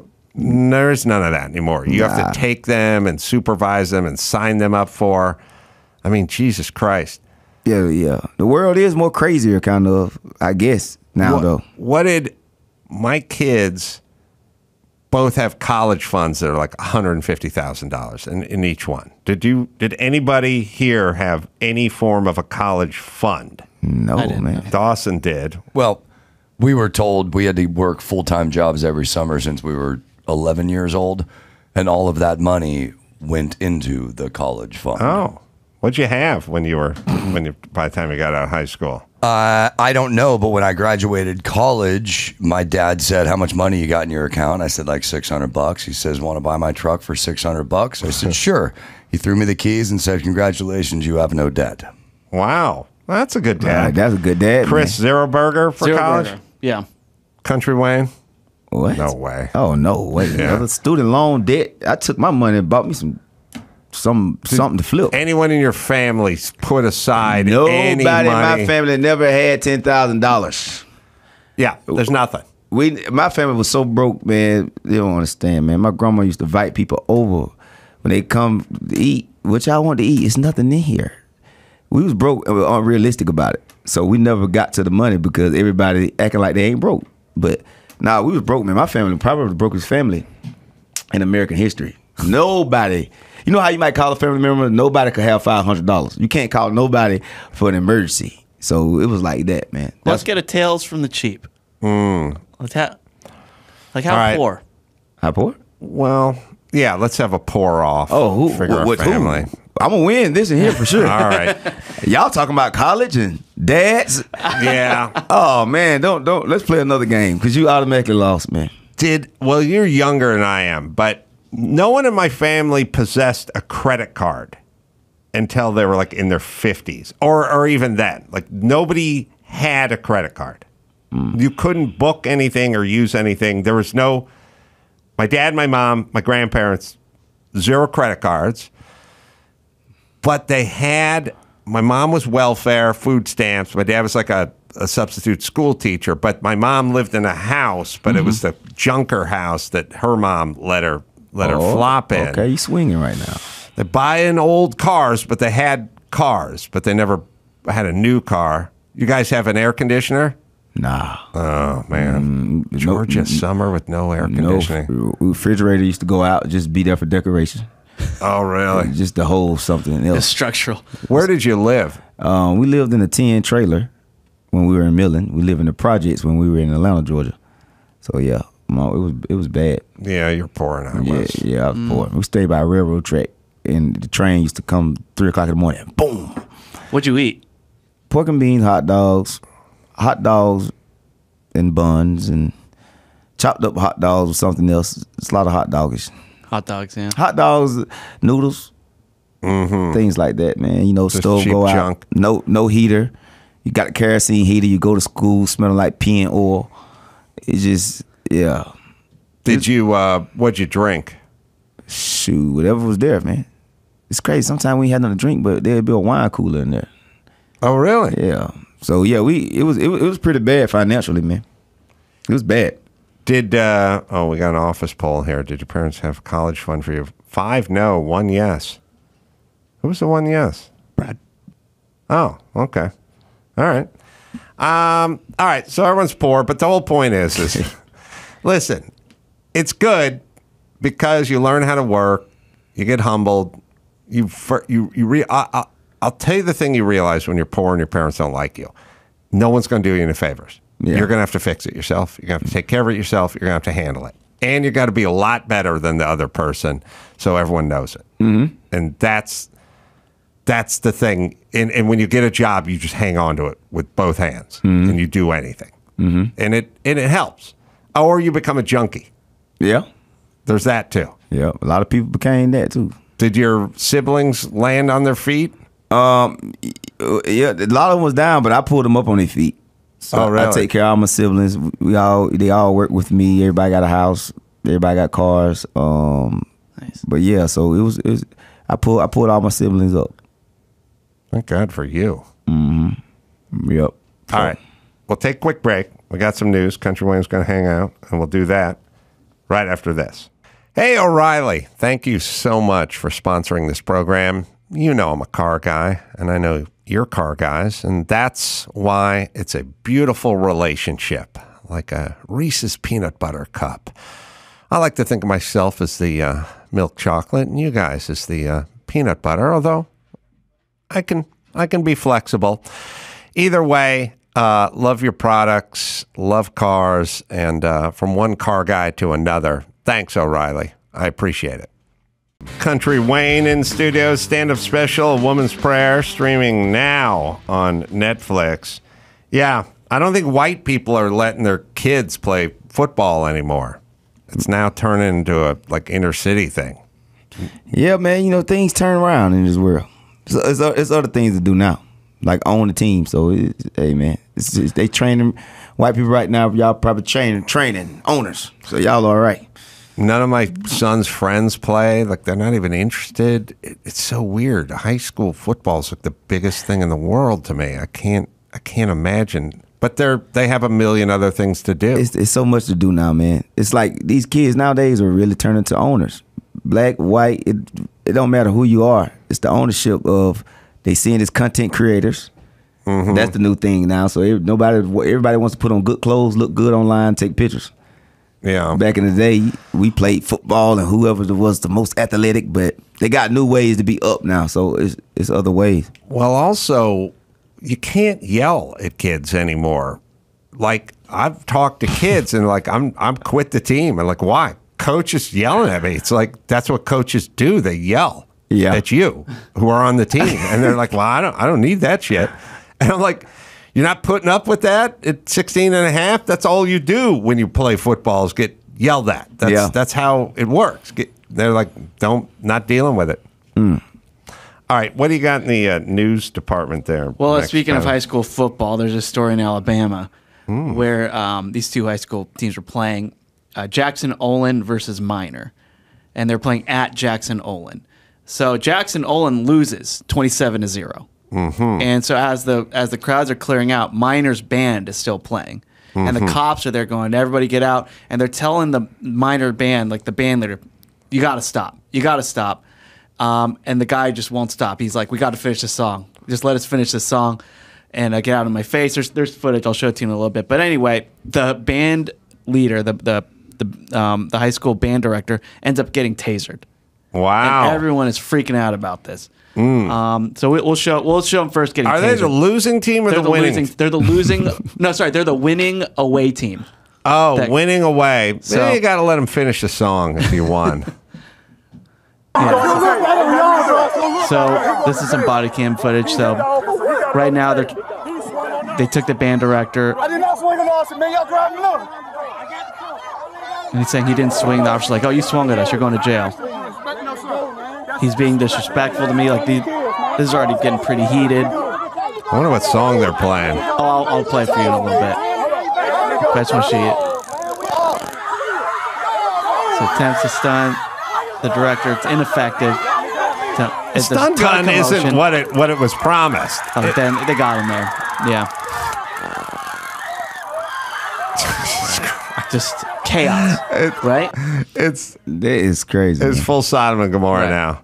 Well, so everyone's freaking out about this. A lot of it just being, cops are dicks. It's a black director. The school is 85% black. There's like a whole race. Guy tased him as black, right? All the cops are black. I know, but it's always thank God the guy tased him's black. Sorry, but that's what white people think. You saying exactly what everybody thinks. That's what white people think. Hey, goddamn. Hey man, that's come from being loved as a child, man. You keep it real. That's why you got this amazing podcast here over these years, man. You keep it real. You see the honesty on you. That's the truth, though. So, I am honest. Yeah. Yeah. So anyway, first the video of him getting stung gets released, and then the police released the body cam footage of the band playing on and them trying to stop the director. So here it is. So the director's like, "Get out of my face." The guys are like, "Hey, game's over. We got to clear everybody out." Officers, he got the troops coming. They're gonna sweep their asses out. The band director is still conducting, telling the cops to get out of his face. Female officer saying, "Load him up. Get out of my face." Officers, please tell them to stop. He says, "This is our last song. Get out of my face." The game's over, right? Yeah, the game's over. The teams are in the locker room or on the bus, and it's time to pack it in. He's like, "All right, this is the last song." He's telling the band to keep going. He's counting them in for another one. Yeah, this guy deserved to be tased. Well, his lawyer's saying that he's devastated and traumatized, and a lot of students are also traumatized. I try to tell people all the time, don't think of cops as cops. Think of them as people with tasers and guns. And if a guy with a gun and a taser just walked up to you, like on your front lawn or something, went, get back in the house. He's going, fuck you up. You just go get back in the house. You know what I mean? Like, the lights are off. I tell you what. You piss these guys off, and they have a thing on their belt that'll fuck you up, and you keep pissing them off, and that's what happens. Yeah. It's crazy out here. Sodom and Gomorrah, man, like you say. Yeah. So the team... Look, the band leader was told to pack it in. He should have just packed it in. I wonder what his motive was, because he seemed like he was defying for a reason, but I don't know what the reason was. Get out of my face is not a good place to start. Right. But I see the part where he wants to finish the song, although I couldn't figure out what song it was. I couldn't either. Which is not a good sign if you're a band leader, because we should be able to make out the song. The band was definitely obedient. But every fist and arm that got around the officer, the guy with the symbol's like, oh God, here we go. I've been tased before, and it's not good. Wow, man, how does it feel? Well, I didn't get shot with the hooks. Mm-hmm. They taped them to me. This was like a talk show thing? Yeah, it was for a bit. And the guy said, just start walking toward me. The thing about being tased is normally you're high as shit and you don't see it coming. There's a psychological component when they go, all right, we're going to tase you up now, so hold still. Oh, sure. I'm going to put these things on it. The anticipation alone. And then like another cop went by, like walked by us, and I was like, how bad is this going to be? And he's like, you're getting tased? And I was like, yeah, I am. He goes, oh man, you're a better man than I. And I was like, okay. And they said, just start walking toward me. And they taped them to my feet. And I started walking, and he fired it. Yeah. And then, but they had two guys next to me to collect me as I went down. Right. Yeah. Yeah. So it didn't feel good. Yeah. Usually you're in an altered state if you're getting. You're tased, usually right? pretty beaked up on, elephant tranquilizer or something, and you don't see it coming. It's the psychological. How does it feel? Is it a strong electric shock? Yes. It sends a strong current through your body, and it makes you not be able to control yourself. Your muscles tighten. Yeah. Convulse. Yeah. Yeah. Mm-hmm. Yeah, I'd be good not getting tased. I'm just trying not to get tased out here. What was it like getting caught for the cocaine when you're a dealer? Was that? Oh, they tried to tase me, but I ran the taser. Oh, really? I remember him running, and he was, and I'm like, I seen the two prongs, the prongs hit the ground. Oh, wow. Really? Yeah, it was crazy, man. I threw the drugs too early, and then the dog came while I was in the holding cell, and came. They couldn't find it, but he had to take a pee, and he peed right on it. So it was like, yeah, that was kind of crazy, getting caught. Wait, how did that happen? Who had to take a pee? The dog? The dog, the K9 dog. So I had threw my cocaine while I was running. Right. Yeah, I threw it in the bushes. They couldn't find it while I was there, so they was gonna give up. But an officer, he wanted to call the dogs, and while I was in the holding cell in jail, the dog came. And the dog was out there searching for it. The dog couldn't find it either. But the dog just so happened to have to take a pee. Right where you threw it. In the bushes. And the dog went to pee. And the dog was peeing. His leg cocked up. Then looked between his legs and he sat down. And they went over there. It was right there. So what happened? I got 10 years probation. 10 years probation? 10 years probation. I didn't even know they did 10 years probation. And that country town? Oh, man, my cousin had the same charge as me. He got 1 year probation. He was staying in Atlanta. But the country town, the small towns where I'm from, oh, my God. You talking about... But no prison time? No prison time. Just 10 years probation? 10 years probation. I got off in 7. Oh, really? Yep. For mediocre behavior? I was actually still hustling while I was on probation, but I messed around and I asked my probation officer, can I get off? Because I was doing great. I always, my urine was always clean because I never did drugs, never drank smoke. So it wasn't nothing about me in the streets. Mm-hmm. My name except positive things. I was throwing parties and doing my entertainment thing. So I asked him to get off one day and he let me off early. How many years ago is this? I got off in 2013. How much was like a gram of cocaine back then? $50. You sell it for 50. You know what I'm saying? I was paying 32 for a brick, so that was like I was roughly paying 30 something a gram. But you sell it for 50, and that's what it was back then. It was that back then too. No, during the height of the cocaine, like kind of 80s, it was like $110, maybe $120 a gram. That was the good stuff. Yeah, because I was making $8 an hour doing construction labor, and I just couldn't. I couldn't imagine digging. I was digging ditches for $7 or $8 an hour, and everyone wanted to do cocaine on the weekends, and I was like, I'm going to dig ditches for 10 hours and get half or 3/4 of a gram of cocaine and to be up my nose in 10 minutes. Yeah. Like I couldn't bring myself to it. But when we cleaned carpets, our boss would sometimes pay us in cocaine. But I still wouldn't do it because it's like I'm getting $6 an hour for cleaning up Marie Callender's in the middle of the night. I work 3 hours. A bump of cocaine is payment. Now cocaine's cheap and I'm rich, so I wish I was into it now. But back then, getting $8 an hour and buying something that's $120 a gram. It never makes sense. That's never good. Oh, it's never a good thing, but it's a real shitty idea when you make a no. Yeah. I would know guys that worked all week, shitty labor jobs, taxes getting taken out. At the end of the week, they had like $240 of the sweating all week and buy a gram for $120. I'm like, yeah. That's nuts. We should go to the Sizzler. I guess it's like I asked people who did drugs. It's like a cheap vacation.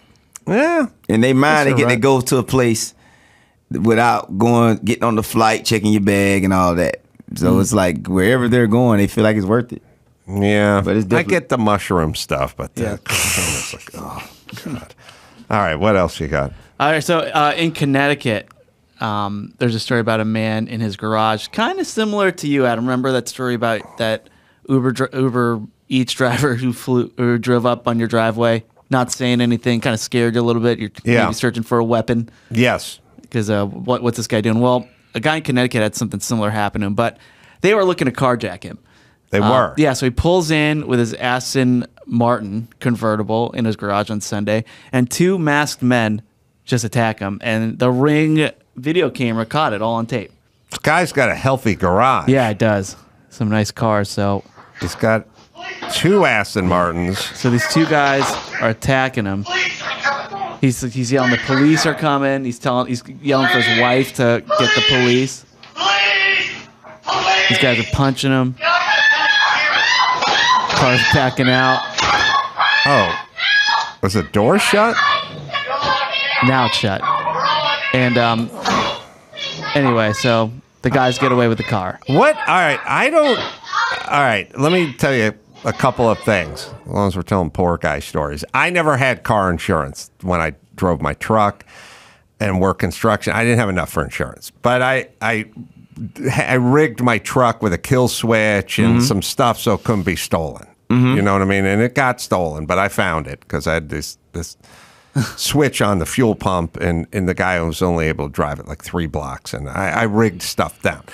Later on, I got insurance. And when I got insurance, most of the people I know who got their car totaled or stolen or whatever the insurance actually made out. Most of the people I know went, the car's probably worth like 13 grand, but I got 17.5 from the insurance company or whatever. I don't get the part in real life or in movies where you're fully fucking insured and some guy like pistol whips you and jumps your car and you dive on the hood.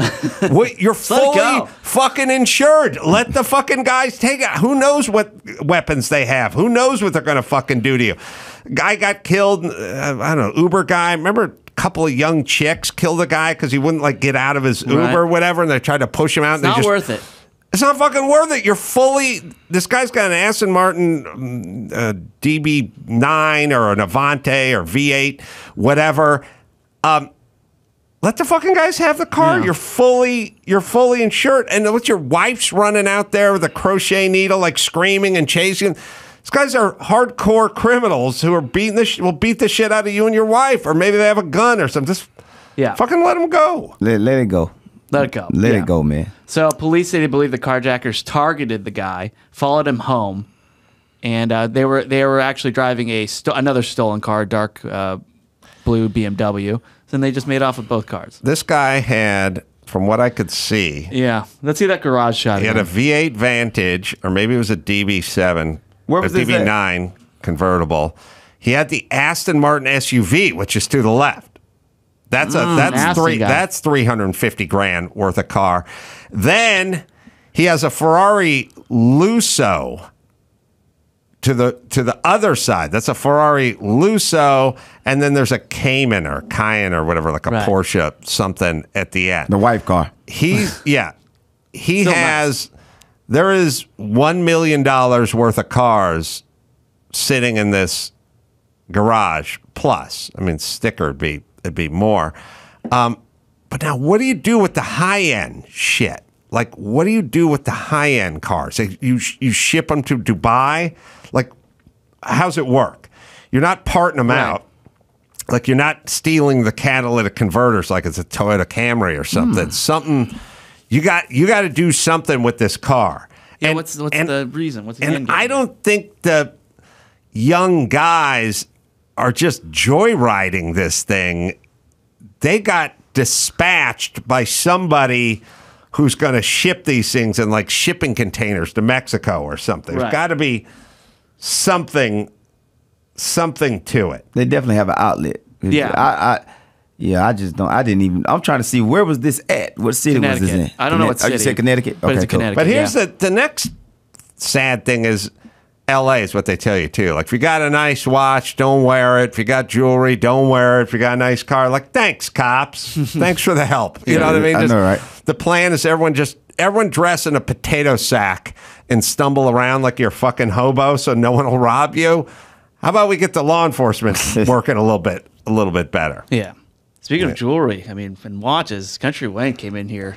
Yeah. Are you worried about getting rolled, Country Wayne? I wasn't until we announced it just now.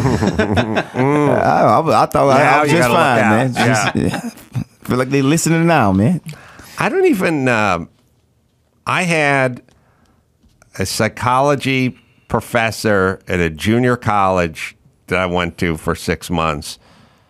When I was like 18 and a half, he said, if you bought a fake Rolex and then you got rolled at the park, wouldn't you feel stupid? And I said, oh yeah, I never thought about that. And from that point on, like, I got a lot of nice cars, race cars, but my street car is always just a normal car because I don't want the attention. I don't want to be followed home is basically what I'm saying. Now, this guy likes his cars, and I can tell he's discerning because he has some good cars in that garage. But we're now at the point where you're going to get followed home. So you better leave the nice car, leave it in the garage. Yeah. I do like the wife. Did the wife come running out there? She's yelling something. Yeah. Well, yes, she did. Scrappy. Nice. The dog, too. I like that. Speaking of expensive vehicles, they found some debris from that jet, the F-35. Yeah. They said it was about 60 miles northeast of the base. But they still haven't really found much, just a little bit of debris. So they will not say if it was a crash or what happened to the plane. It's still all under investigation. We got a lot of open land in this country because people live in cities, just assume everything is built out. But every time a Chinese spy balloon goes rogue or an F-35 Raptor goes on autopilot, they always just hit nothing. Right. And we always think they're going to hit a church or school or a shopping mall or something. But that's just because we're from places with shopping malls. Most of the country that doesn't have anything. Yeah, I'm from places like that. It's so much land. Right. Like you could go to my hometown about 20 acres, 30 acres. Like, it's so much land. How much would it cost? About 20 acres probably cost you $8,000 or something like that. What? At least 20,000. Crazy. At least 20, probably 20. 'Cause what's an acre cost out here? What's an acre? Well, Acre. I'll tell you We don't this. do acres. Prince Harry and Meghan Markle just bought a lot in Malibu that was $8 or $9 million just to tear the house down. Yeah. Like it kind of depends what neighborhood the acre's in. A lot where I'm from, probably 20,000. That's with everything on it. Everything? Yeah, the water already. The well and everything? Mm-hmm. It's real cheap land. But it's nothing going on over there. There's no money. No, but you know, sometimes if you drive to Vegas and you've done it enough for long enough, you realize there was nothing in between the Nevada county line and the California line for another, 25 miles until you got to the Strip. Now, you go there now, it's built out. Like it's connected. Like if someone in your family bought some property that was just an ashtray, just desert nothing, and considered way away from the Strip, you'd be super rich today. Yeah. But they would have had to do it back in the day. And I think we've established that our two families weren't going to do any of that. Nah, man. My family, I'm the first one with some money. Man, my family, ooh. Thank God we're here. That's all I got to say. You're the first one in your family. I'm the first one in my family to make money. They really don't know what. Man, there's no opportunities in country towns. I tell people all the time who from cities and they be like, we were broke. I'm like, but opportunity still was there. If it wasn't for the internet, there would be no Country Wayne. There's nothing I could have done. I'm close to nothing. At least in Atlanta, you good because there's opportunity there. But I was 3 hours away from Atlanta. Oh, how far are you away from Road Atlanta? Road Atlanta? Road Atlanta. Famous racetrack. Oh, I don't even know. Oh, man. How can you be in the sticks of it out of Atlanta and Georgia and not have heard of Road Atlanta? I never heard of that. Oh, you got to go. Nah, I got to check. You like cars, right? Yeah, I got cars. I got a Grand National. Ooh. Yeah, you got fast cars? I have race cars, but not real race cars. Yeah. Oh. Not so much Grand Nationals with the V6 with V6, the turbocharger, single turbocharger on it. Do you see Kevin Hart's? Yeah, I seen his. He got his restored. I had mine since 2012. Kevin Hart got like a, I don't know, $800,000 Grand National or something. Grand National's a weird car. It's a Buick. It's a 86, 87, 88 maybe. It's got a V6 in it. It's not a V8.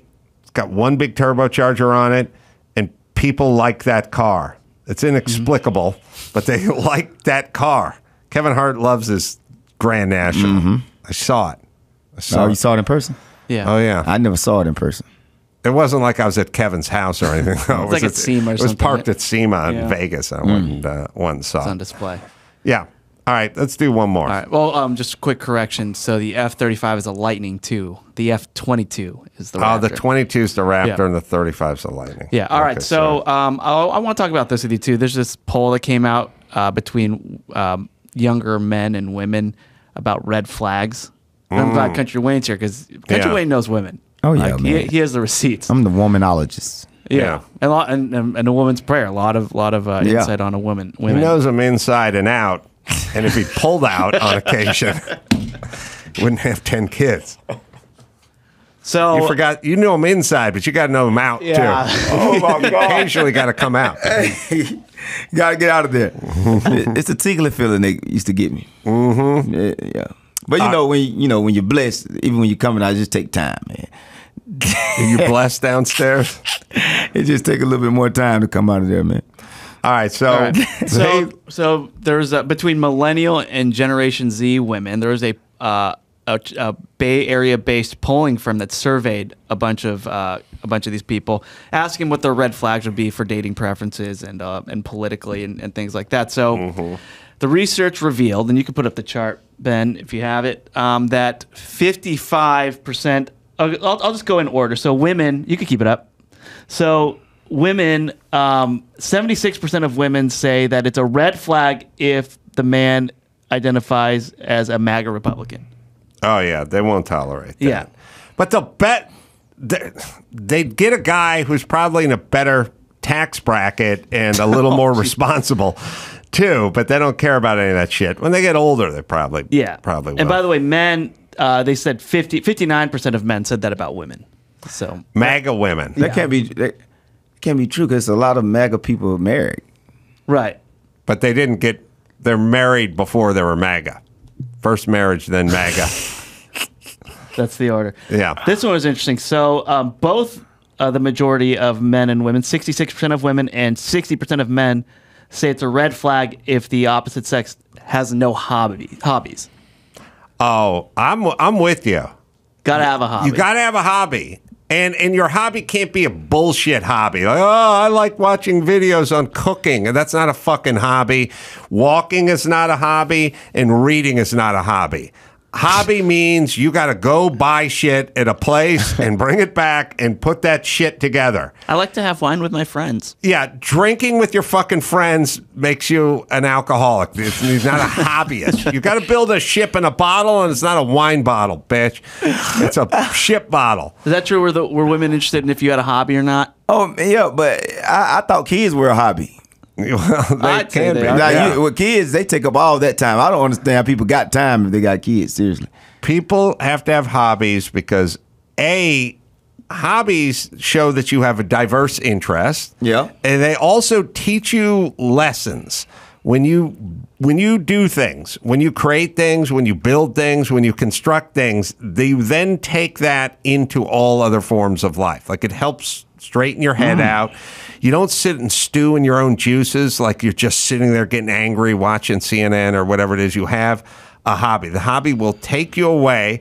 And it's also, there's nothing worse than someone who's busy and has a bunch of shit and the other person's hobby is hanging around with the other person. Right. Yeah. So you got to have a hobby. You got to have something going. You got to do something. Here's the key. The number one with a woman, she can't hate her dad. If she hates her dad, you're fucked. She got number one question, number 1, 2, and 3 is, what do you think of your dad? Right. That's the biggest red flag with a chick. They got to like their dad. They got to have some hobbies. Okay. Yeah. Keep going. Okay. Country Wayne, what are your red flags? My red flags.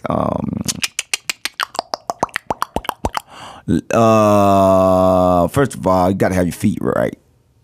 Like manicure or pedicure? I mean, no, just have them clean. It's clean, yeah. Clean. Dirty feet are gross. Yeah, they don't want dirty feet. And you got to have your house clean. You got to be clean. Yeah. If you're not, it's a sign of chaos. Messy car. Yeah. When the car is a dumpster, that shows chaos. I heard that psychologically. They say that's how your brain really is. Yeah, you got to. You heard that got to too? be kept up a little bit. It's a representation of what's going on in your brain. Yeah. Yeah, messy cars. All right, let's see. Women also said 55% of women said it was a turnoff if the partner listens to Joe Rogan's podcast. 53% said it's off-putting if the love interest refuses to see the Barbie movie. But this is all out of San Francisco, right? Yeah, it is. So it's all it's a little it's skewed, I guess, a little differently. Yeah. This one's interesting. So 55% of women say it's a turnoff if the guy identifies as a communist. But men were really affected by it. 64% of men were like, "Oh no, the woman can't be a communist." Well, my grandmother was kind of a communist because here's the thing. When you identify as a communist, you're not saying I like communism. You're saying I hate my parents and I hate this country and what would piss everyone off the most. Communism doesn't pencil out. My grandmother was a communist for a while because her father, who she hated, was very patriotic. So she just did what would piss him off the most because the communists are the worst. And the people who say they're communists are always the ones that are talking about human rights and dignity and everybody having it. It's the exact opposite of communism. Wherever there's communism, there's fucking atrocities. So it's a psychological condition. It's a math that never works out. So when somebody says I'm a communist, you just hear, I hate my dad and I'm a crackpot. It's not that I like communism. Oh, that's the hate the dad thing. Oh my again. God. Yeah. No, it's like being Wiccan or something. You go, oh, you're a witch? No, I'm fucking nuts and fat. That's what you should hear when you hear wicked. Unfuckable and nuts. Right. What about owning a gun? Does that turn off for you guys? Gun responsibly, done is fine. It's good. As long as you keep it away. I don't really like to see no gun. I always been like that, man. I can't stand to see no gun. For Yeah, can't leave it on the countertop. Yeah, but exactly. if you're responsible about it, fine. What about watching reality dating shows? Being in Oh man, I can't do that all day. Right. But if you find out that your girl's into it, is that a turn off? For me it is. There's a certain amount of carve out for guilty pleasure shit that you can listen to certain music that's shit. You can watch certain shows that are shit. It's really about how many hours a week are we dedicating to this stuff. Right. And then another big discrepancy was astrology. Didn't bother women as much. Oh my but for God, guys, I do not. That's a turn off for me. If a woman, I can't stand when a woman asks me what's my birthday, and she figures she know me but can't change the batteries in the remote. Right. Like that don't go together.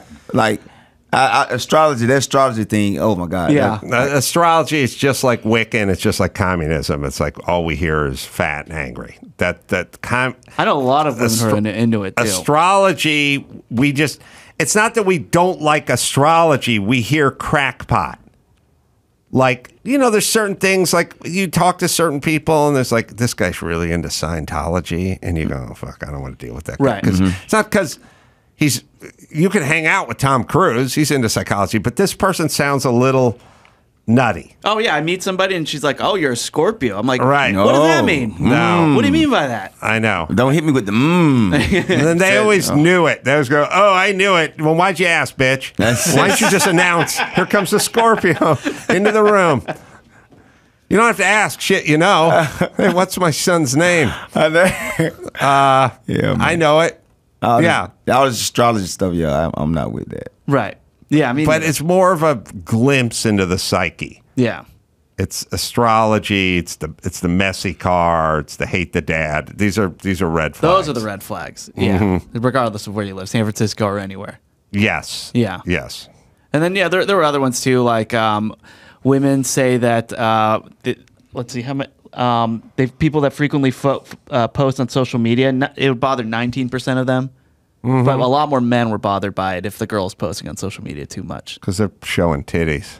Well, that's what gets the likes. That gets the double taps. But what we doing? What we doing with the likes?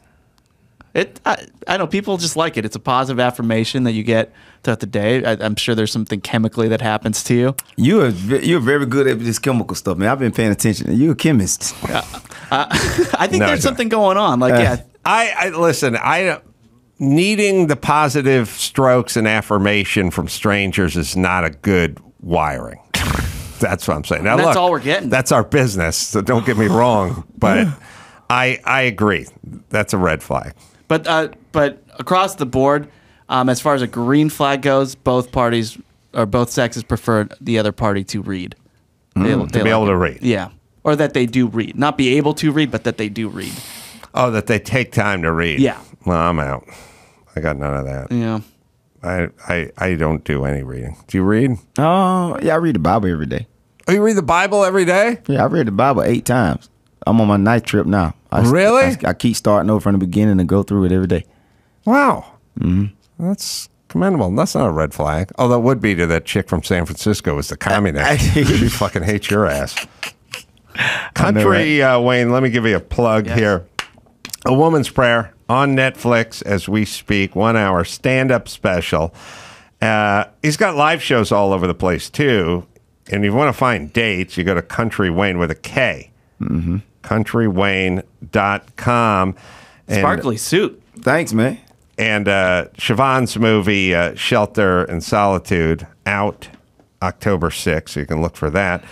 And thanks for coming in, Country Wayne. I really appreciate you guys, man. I had a great time. Come back anytime. Thanks, man. So until next time, Adam Carolla for Country Wayne and Siobhan Fallon Hogan and Chris Max Pattis saying, Mahala.